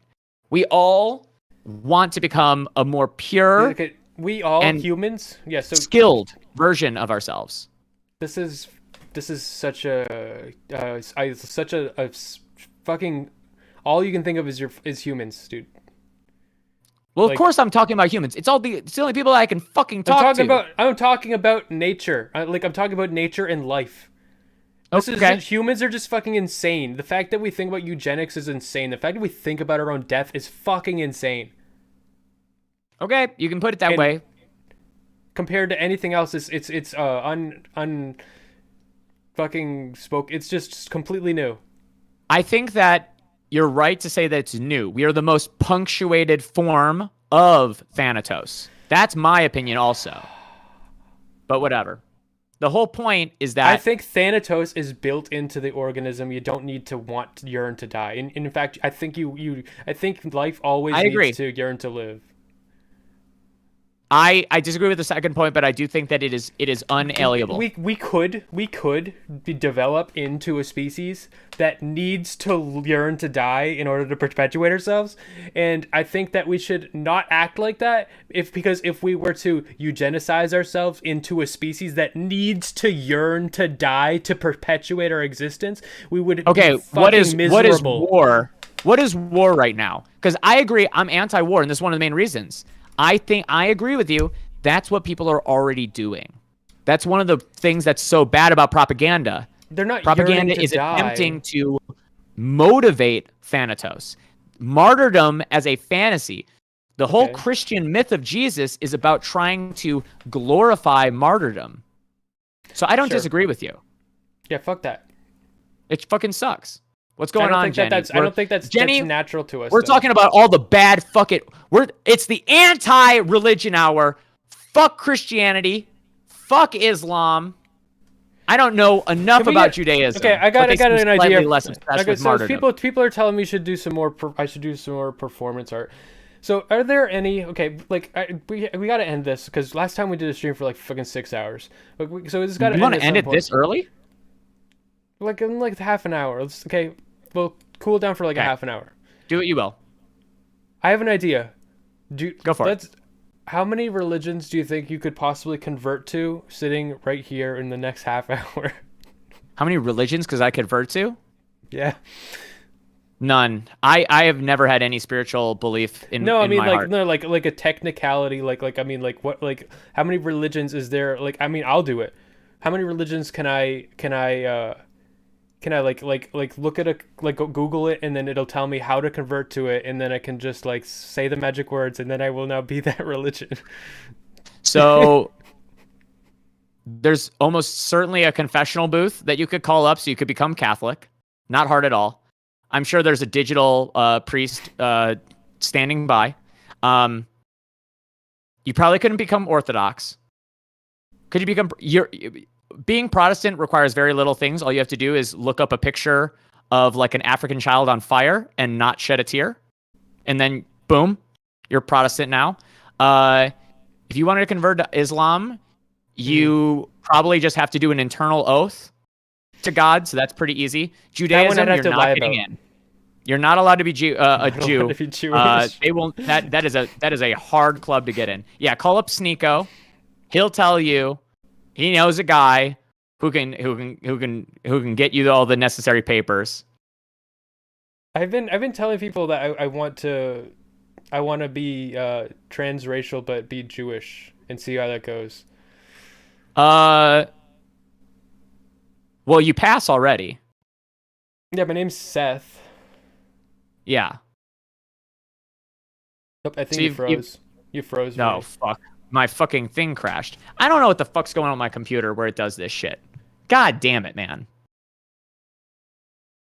OBS probably needs to update or degrade. I probably need to degrade mine.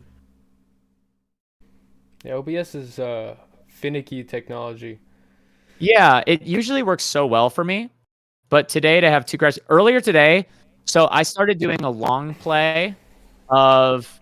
So I did a long play of Ico. Do you know Ico? No. It's a PS2 game. You play as a... Yeah, here, let me type in my fucking chat to express them. OBS fucking sucks. And just go to Smeth. I think we're finishing it on his stream. Ooh. Ico don't know what that is. Okay, it's functional again. You think, okay, no, we gotta clear something up here. Elder Drazi just said in my fucking chat, I really like how uncomfortable Tuna makes Smeth. Do you make me uncomfortable? Your commenter said the same thing on our VOD on your YouTube. Huh. They said that we have a different energy. Do you make well? That's because on your VOD, we had a particular clash happening where like because you kept doing like the dart thing, and I didn't know how to deal with that because I just Oh wasn't yeah. used to it. But like if you did that now, I would have been used to it. So Oh, like I'll tell you right now. I have the darts turned off. I programmed a button that turns off or turns on notifications based on what category I'm in. So when I'm in just chatting, it doesn't do it unless I press a button inside of my thing that then turns on those rewards. But regardless, you don't need to know the back of shop shit. The whole point is, yeah, I don't like darts happening during a conversation. That's terrible. yeah, it kind of sucks. I agree. I'm sorry about that. It's something that I didn't want anyway.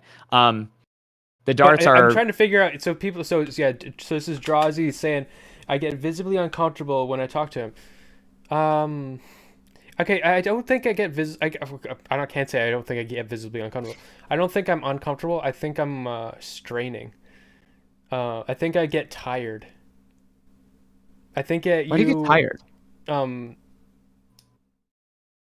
I think that you tire me out. I don't know why. Maybe you're just This smarter is than the me. thing that some people say that I'm high energy. I feel like I am not at all. You know what it is? It's because I'll be following a train of thought and going in a direction, and you will get incredibly interested in one aspect of what I said, and we'll have a like a 20-minute conversation about that one thing. Sure. And then I'm exhausted trying to get to the thing I was trying to say. And for me, I'll be like holding on to more thoughts, trying to get there. I think that is it. But If you you're do very use interesting either like to talk to. Notepad or you just have to be alpha. It's got to be one or the other. I think that everybody in this space has that problem. Yeah, maybe you're just you're just tiring. It's okay. I mean, It's fine. you're not. No, I get it. It's not like yeah.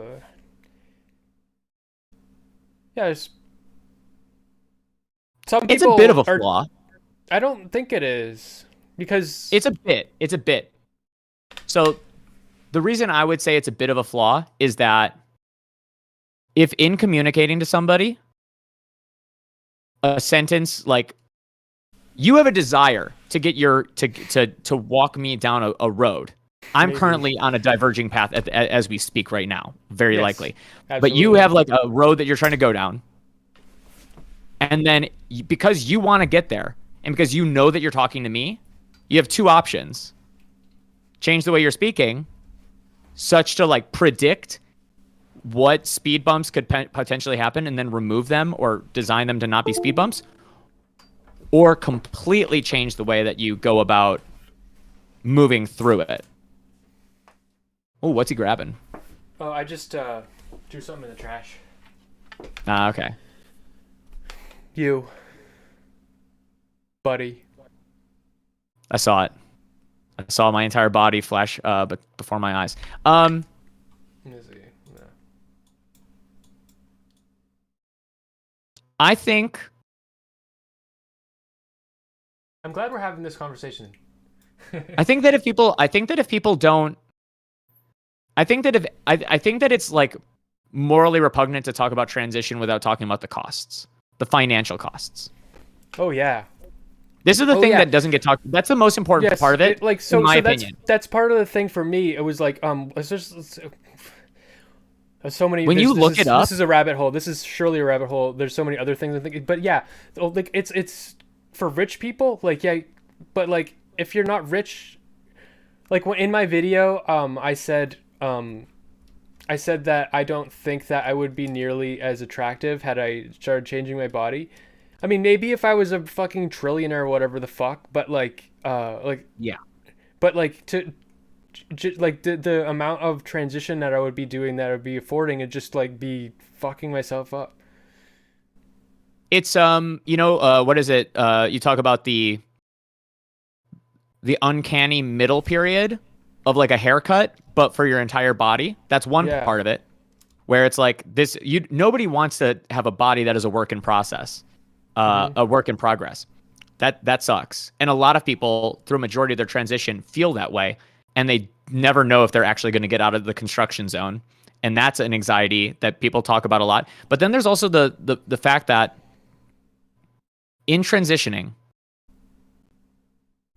every time that it's kind of like having a car that you're piling money into.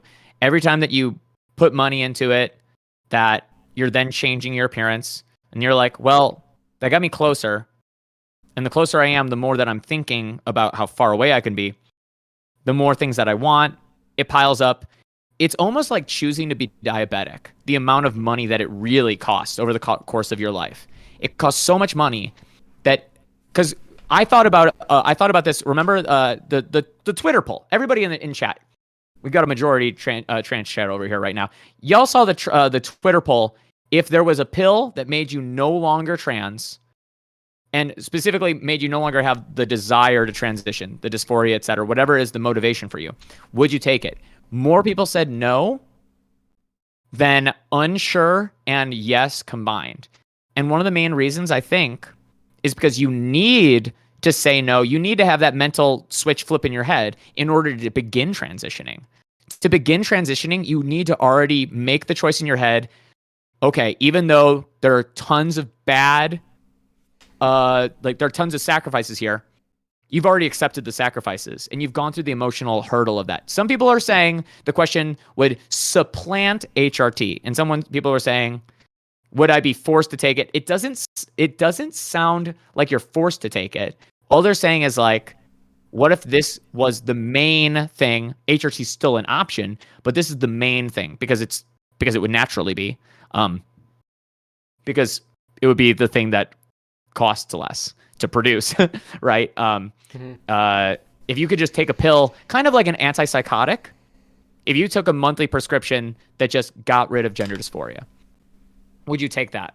Because it's not a permanent thing. It's not like a switch in your brain.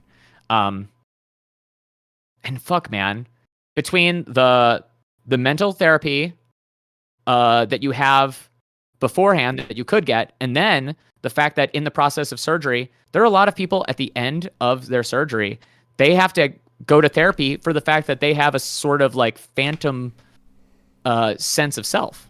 They've done enough modifications that their body has a different type of, they have body dysmorphia that exists in the shadow of gender dysphoria. Yes.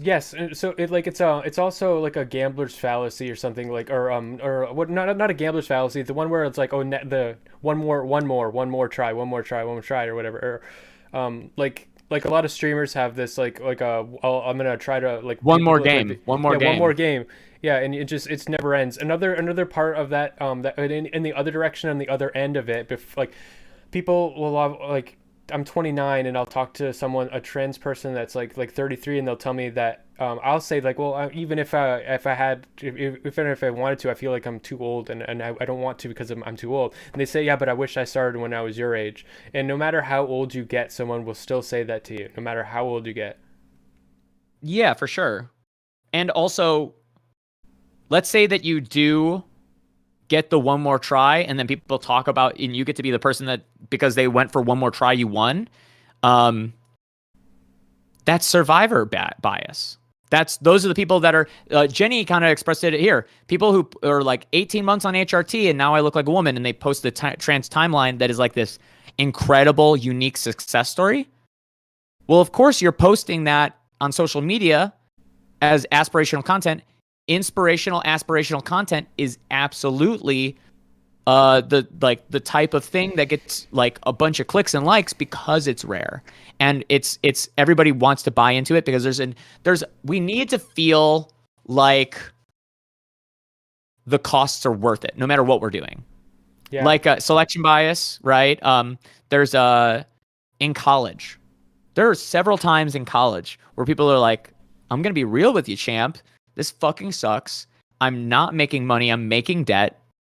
I could have gone into a trade and been making money this whole time, and I'm not even certain whether or not my job will exist by the time that this education is over. That's like a real thing that people that conversation happens literally daily in colleges around the world. And I think the same sort of rhetoric exists for both parties. They want you to stay in college because they believe in the institution and they have a vested stock in the institution. Transition's the same way. And and this is the most important part. I don't think that being trans is like fake. I think that the psychological condition has pretty much always existed. The question is what we're doing right now, is the way that we are dealing with it and the way we're approaching it the best way?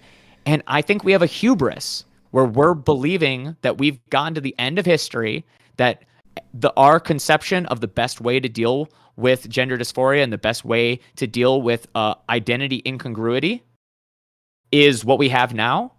But it's clearly made so many people miserable. It has so many fail cases, and they're not even the detransitioners. It's the people that are fucking miserable and have to dismiss their own emotions mid-transition. The success cases are so beautiful, and they're so objectified and sexualized, and we think that like the best trans men and the best trans women, especially trans women, but trans men too, like fucking Buck Angel, and I can think of so many trans men, fucking porn stars, and are sexy. They're sexy, hot. And they're like a commodity culturally, and we want them to exist almost for everybody's consumption. And what's really fucked, right? Because that doubles that the fact that success for transition, just like success for pubescence period, is understood and shared, because people describe it like a glow up. The entire idea is that as you age and go through pubescence, a successful pubescence is supposedly one that makes you hot and desirable, sexually desirable. But that's not actually what a successful pubescence is on any level. That's our values that we're putting onto things. And it's not breaking down what I think maybe the biggest issue, which is when you see your undesirability as a failure and a failure that is equivalent to a failure of identity and a failure of purpose and a failure of essence, you are like buying so heavily into an emotion that you should, as an adult, mature out of. And in the idea, a lot of people talk about it like you're supposed to get it and then let go of it. There's no simply bypassing it. You have to get it and then let go of it. Get what? And I don't think that that's true. I don't think that you need to like become sexy as a teenager and a 20-something, and then as you get older and it's harder to be sexy, you just like you become humble and you let go of those silly vanities. Like the vanity is a problem from the beginning, because the vanity tortures the self. It makes the self like slave to internal drives that are not. I don't think emotions hold like a truth value. I know that's especially true for me, growing up a person that was like deeply emotionally dysregulated. But like a lot of people, I think, have been taught this idea by this like feel good pop psychology that if you desire something, that means it must be a good thing for you unless you have some clear evidence against it. I'm saying you don't need pushback. You don't need counter evidence, because the desire doesn't actually have an initial truth value that needs to be negated. Let's say that Smeth, I look at your body and I say, I want to fuck you. Mm-hmm. Smeth, you're looking good today. I want to fuck you. Does that mean that I should be having sex with you? I don't think so. No. I think it has no value towards whether or not I should as a decision. Yes, but we're told, we're all, but I think it has to do, it's such a phenomenon of the world that we live in, where we are told to see ourselves as a project, and we're told to not in a project in as many ways as marketable. It's just capitalism, baby. So I mean, it's definitely capital, but what's really weird to me is that it's failing capital, because there are better uses for our bodies. No. That's, it's like, but somebody's. There's going to be people telling you this because someone's going to profit from your project, and you mean the products that maintain youthful sexual appearance? I agree with you totally. Yes, of course. For girls, there's maybe a slight lean above men. Well, it's not a slight lean. It's just that it's all girls and women. Young women, girls and young women are always seen as being like an 80% complete sexual property versus boys are at most like a 40% complete one. For the average, like the market has to do more and try harder in order to turn them into a sexual commodity, right? Versus like girls, as long as you can do like 3 things, you can probably become an OnlyFans model, and it's not you're not gonna be successful and paid, but the guys that want to jerk off to you are gonna get to jerk off to you, and that's all that the culture really cares about there. Men need to make a lot of sacrifices and changes to become valuable commodities, and I think that's why, or aesthetically, because of our new standards, it's like harder to make a boy sexy. Yeah, and there's so many. This is why I get exhausted with you, because there's so many rabbit holes that this could go down, and it's like yeah, I'm not going down all of them, but okay. Do you want me to pick one? No. Or do you want to pick one? No. You want nobody to pick one? Do you play Yu-Gi-Oh? I did a really, really long time ago. I was a MTG grinder, like semi-professional Magic the Gathering player, but not Yu-Gi-Oh. I played Yu-Gi-Oh when it first came out in the United States. I went to a couple of tournaments, and then I haven't played since. Huh? Someone in my chat asked. Okay. Someone in my chat said the desire to be attractive makes sense emotionally and logically. Yeah, because we have a need for belonging, and we have like these biological drives to reproduce. But the problem isn't in it being natural. The problem is what the things that we're told, the ways that we're told, the things that make us attractive are not natural. Not only are they not natural, they're manipulable. They're deeply manipulable. So that means that they're controllable. The drives are innocent. Life is innocent in a way. But the thing about life is that innocent things are taken advantage of. Yeah. Including the drive to belong. God only knows that all of these fucking online freaks, the Andrew Tates, the fucking Sneakos, but then on the other end, the OnlyFans, like OnlyFans equals empowerment people, but then also the people who are just like, even people that they themselves have a OnlyFans. Like everything has like a layer of buying in deeply to this idea that if I can control the means by which another person feels that affirmation, feels attractive, feels like they have access to the things that they need. If I control someone else's emotion, I can live off of my ability to control emotion. And like that's what the market's really obsessed with right now. It's like a propaganda market. Yeah. You frame things in such a like I would have said that same thing in like one sentence, but you make it sound so much smarter. I'm telling you right now, that's one way to call me pretentious, but I try so hard to make my language dumbed down, but really? I have to think out loud. I'm really not good at doing it this way. Which way? I pointed in my head, so like do it up here and then say it after it's formatting. Yeah, I guess you're a very linguistic thinker, or I'd say for me, it's not words. It comes. I have to formulate it into words in order to fucking say it at all. I don't know what my sentence is going to be until I start saying it, and then I am producing my sentence while I'm saying it. Almost every time.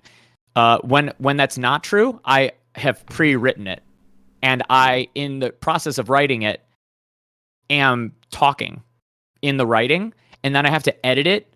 I have like 15 notebooks. Anytime that I want to say something, and I want to like not have it sound that way, I see pictures in my head. I'm incredibly capable, Neon, of like I can rotate a horse and an apple and see all those details. I have an extremely powerful visual imagination. The problem I have is similar to the problem I have with reading books. I can't synthesize the information between 2 sentences very well, and 3 sentences even worse. Like every time that I add more details and more nodes, I need to spend much more time thinking. I think the thing that happens when you're getting to a point, and I like obsessed over a small kernel, I do that in everything. So, what's it called? The first novel, quote unquote. The first novel. Let me see what it's called. The first novel. There's a novel written by a woman. No, not The Tale of Genji. Okay, the first English novel. Let's be racist.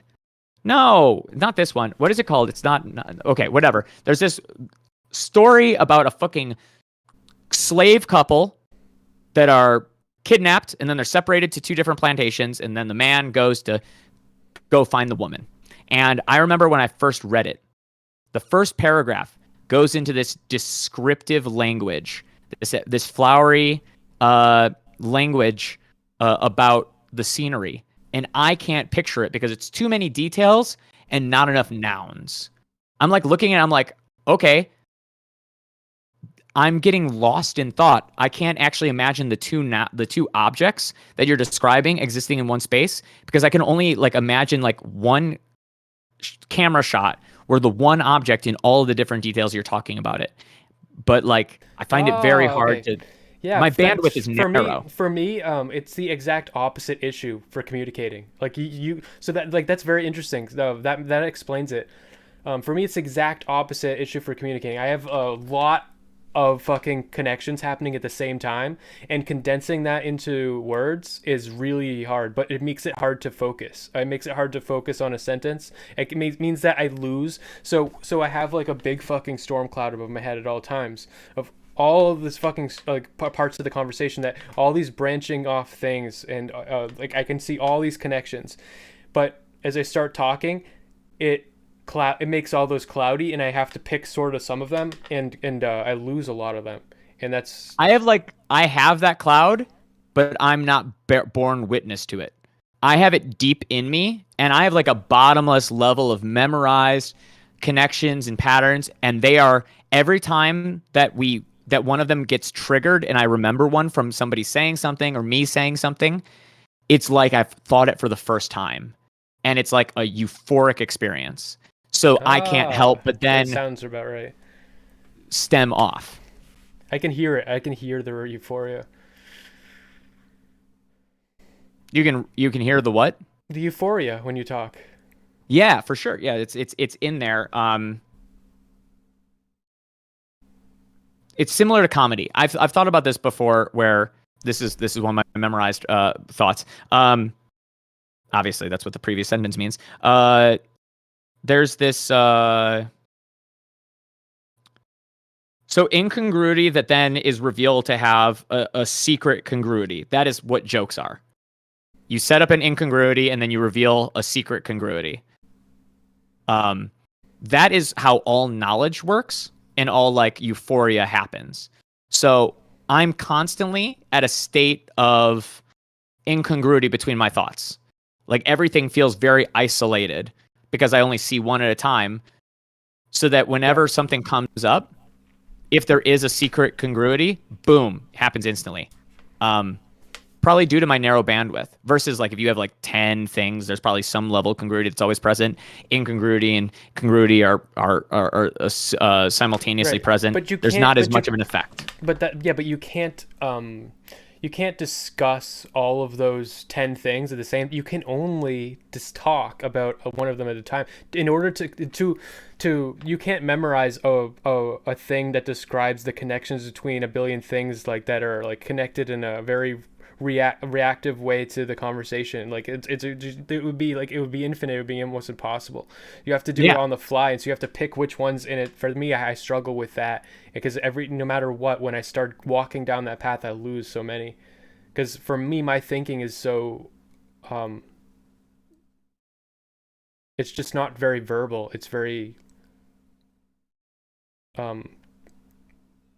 broad, I think. That's interesting. I know that there's something happening underneath at all times that is broad in that way, but I don't have access to it. I'm not privy to it. That's privileged access. That's beyond my scope. Well, I think Um, you have a skill and I have a skill. We have unique, different skills that are like kind of contradictory to each other. I have extremely I have an extreme asset of compartmentalization for sure. Yeah. I know that. Um, both on the emotional level that we talked about before, but then also from moment to moment. My The breakup thing. skill, my skill helps when I'm doing like if I'm editing a video or something. Um, and you can see it in the way you described my editing or something. But like I can hold all these different potentialities and like ideas together like at the same time. And just kind of compare and like compare and compare and compare and put it all together, and I don't get like funneled into one direction. Have you ever thought before that the book is an inferior form of communication, and that the wiki is a clear improvement on it?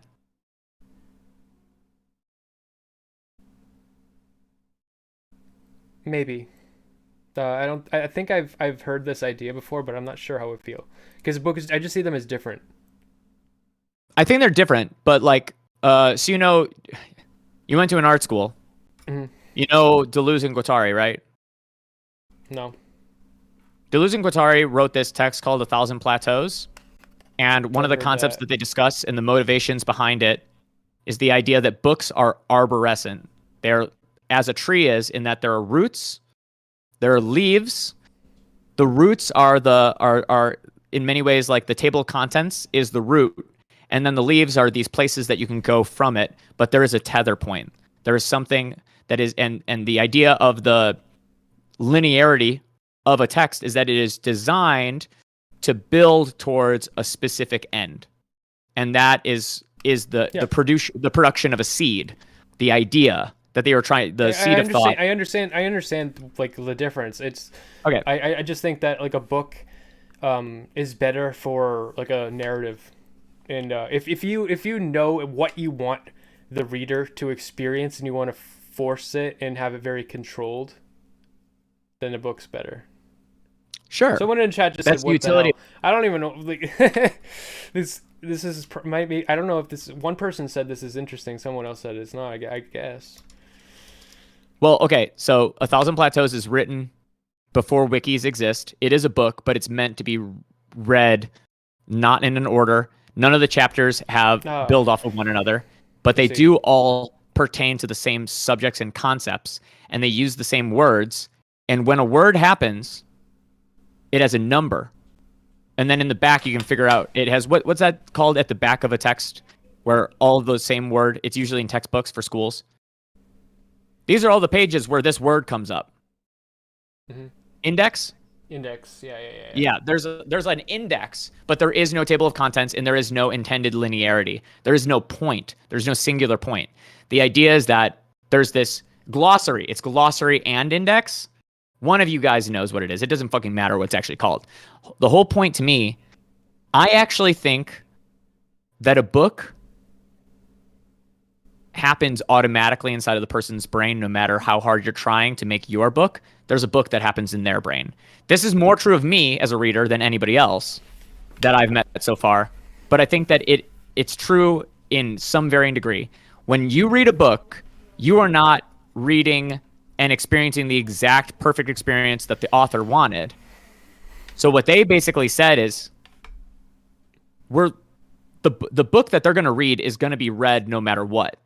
The book that they are going to read is an extracted essence from what we write, no matter what order we write it in. So, fuck it. We're going to try and make, as they describe it, a rhizomic text. Something where everything is connected to everything else to an equal degree, where nothing is the center of play and everything is on a sort of flat plane of potential with everything else. Hmm. Index is page numbers, glossary is definitions. Okay, so it's an index. It is an index. Cool. All right. So I guess that would be the difference. Maybe. Well, I think that you accidentally make very rhizomic videos. Yeah. No, it's not accidentally. Well, okay, maybe not accidentally, but Fuck you're you. describing it as like you think a book is better, yet you're not making a book. So that's the point to me. No. I said they're different. I think book is better for a specific thing, and wiki is better for a specific thing. Okay, the thing that you're trying to do is closer to a wiki. Maybe. Okay. But I think it's just not as a wiki is very linguistic. Sure. So it's still different, but yeah, it's closer. The comparison is right, I think. What's the what do they call it in film when you have just sort of a constant succession of clips? And what era of film was it that tried doing this? You just have a quick succession of small clips. I know that they're usually quite short. Fluxus did this in New York for a little while. But what would you call that? Like do you know? No. Okay. Well, you were our authority, so we're all fucked now. Abandoned shit. Painting. I know about painting, and not you know even about everything. painting? I don't even know everything. These paintings in the back yours? Yeah. You painted those? Yep. Show me the one you're most embarrassed by.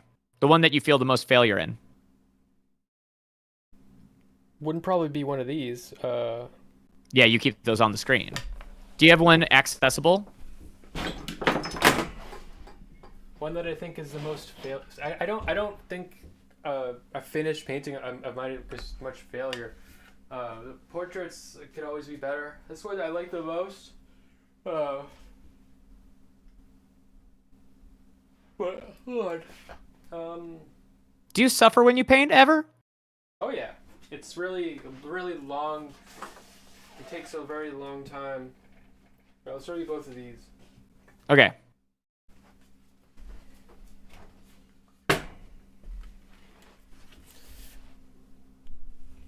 Cool. Mm-hmm. Kind of got this. This is the gender that you wanted to be. Yeah. In a supreme way. And what's even funnier though is that you've also depicted them in a way that is like very synonymous with like piety.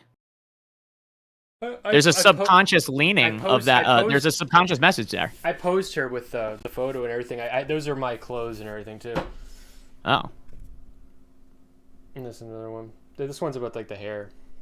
The face isn't that good, but the are there like bulbs in the hair? Dark. So I took Christmas lights, like white Christmas lights, and she had like an that's afro. what I assumed. Yeah. So I wrapped them up into her afro, and turned the lights off, and then lit it. Oh, she is black. Yeah. Can we see it again? It's hard from the painting to see like whether or not it was based on the difference because there's a very bright source. Yeah. Whether or not she was black or not, but that makes sense. Yeah, so she was in the dark, so yeah. She's clearly black, maybe for your eyes, Jenny. I couldn't tell if it was the difference of the light or if it was. Yeah, this one's also the same gender, the same. Yeah, let's lift this one up. I am going to. Yeah, and this one's like the pauper version of it. Yeah. you have the priest and the pauper. You ever heard of the expression God found in the gutter? No. There's this idea that the closest the place where God is most present is in filth and squalor. That the sort of like the place where the divine is most present is in these places, you know, where the eunuchs are castigated from society, or where the lower caste in certain societies are, under the bridge where everyone's shooting up dope. It reminds me of the Japanese concept of wabi-sabi. Oh, what's that?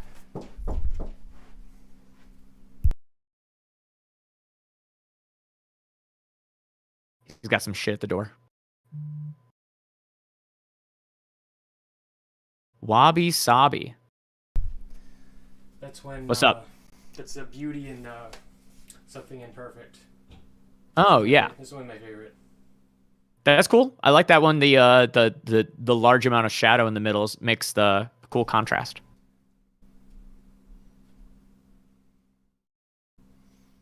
By the way, chat over here thinks your art's great. They're calling it gorgeous.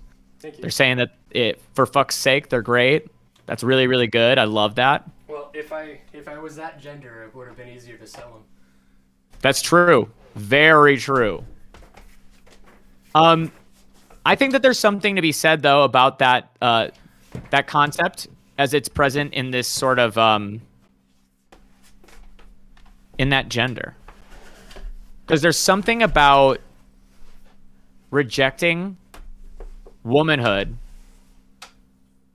and femininity as a role. I don't know. It's similar to like when if a rich person gave away all their wealth or something. Well, don't start with me now. We're winding down. It's about time to stop. That's true. Sam Wish wants to compliment the art, by the way. Well, thank you. Art doesn't pay bills. It eats ramen. True. I don't know though. There's something where you get to have it both ways. And if we say it in this other way, one of the main reasons to not transition for you, it seems, is that in the act of even attempting to do it, you would have been buying into this delusion that the transition that is accessible to you is even the one that you wanted, and it's not. No. In the same way that many people that are transitioning, the output that they want, people that just want to be biologically female but are born biologically male, not even for the social, but for like literally for the vagina, for the ability to give birth, that sort of like train of thought, well, that's not going to happen either. There are like a lot of symbolic dreams. And there needs to be a better way to address when a person has a dream that is impossible by any means. I don't know what the answer to it is. Because for me and you, we both had a dream that is not possible. You had the dream, in many ways, of being valued by birth, in many way. Like that's the thing that I think, and maybe I'm wrong about this. This is a question, but there's something about the way that people that are born female are valued that feels unconditional in a way that the way that men are valued doesn't. Yeah, you always have this bias of like nobody deserves anything. I think everybody deserves to be valued. So that's my bias. I have the exact opposite. So your idea is like, I'm not being valued, and I deserve to be valued just for existing. So the fact that there is this half of the population that is valued for existing, and then there's this half of the that needs to earn being valued. It's like a sort of injustice. Valued in the ways that I want to be valued. Valued in the ways that like in the artistic ways. Like sure, there's ways that sucks to be women, but being an artist, and being like non-binary and being a guy is a very different thing from being non-binary and being a white woman. Being non-binary and being a guy is like, it actually attracts more attracts more derision in many ways, in that, so what I've seen is that because you've opened up the concept that your masculinity is a thing to be challenged, other people feel like they get to police it more than in people who defend their masculinity via their identity. Do you know what I mean? Yeah. Because they now think that they're doing you an act of kindness by policing gender in you. But the problem is non-binary is theoretically supposed to be an escape of that policing, but it just invites it more. And that vice versa, nobody seems to enforce masculinity in non-binary females. An AFAB is actually desired to be ambiguous, androgynous. Female androgyny is like valuable, because it's a commodity unto itself. But male androgyny is actually, in many ways, a decommodification. It's like seen as less attractive. It's seen as less aligned with the market. They're trying to make it more, well, no. I'm saying being a product and then also purchasing products. Both ends of it. It makes you less of a consumer currently. They're trying to make it a thing that you have to consume to do. But it makes you less of a consumer and less of a producer. I haven't seen the non-binary typology chart. Post it in chat, Jenny.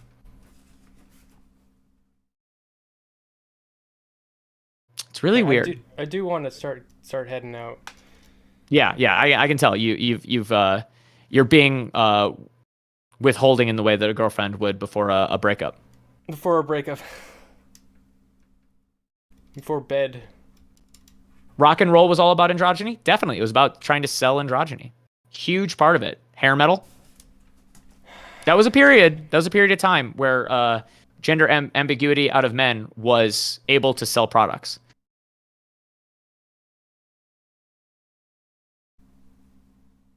I wonder how that mainly ended.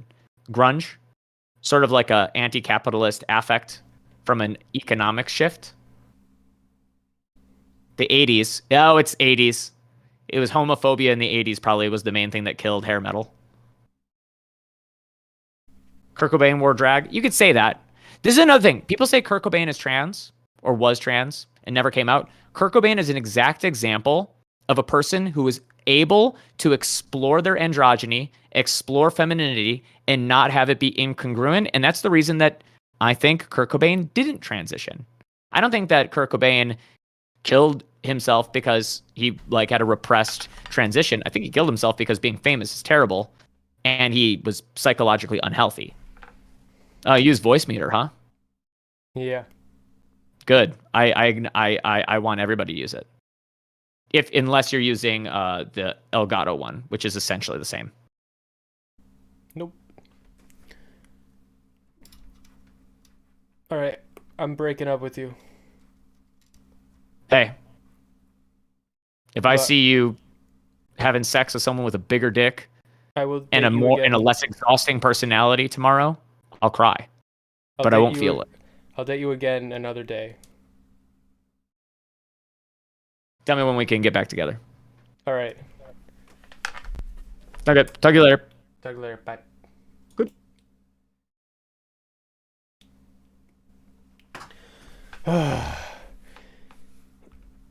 I'm gonna go to bed. Tomorrow I am going to speak with Will on his channel briefly at about 3 p.m. He's gonna watch my video and then talk to me about it. But it shouldn't be too long because it's a short video. I'll see you then. Probably on his channel. Peace out.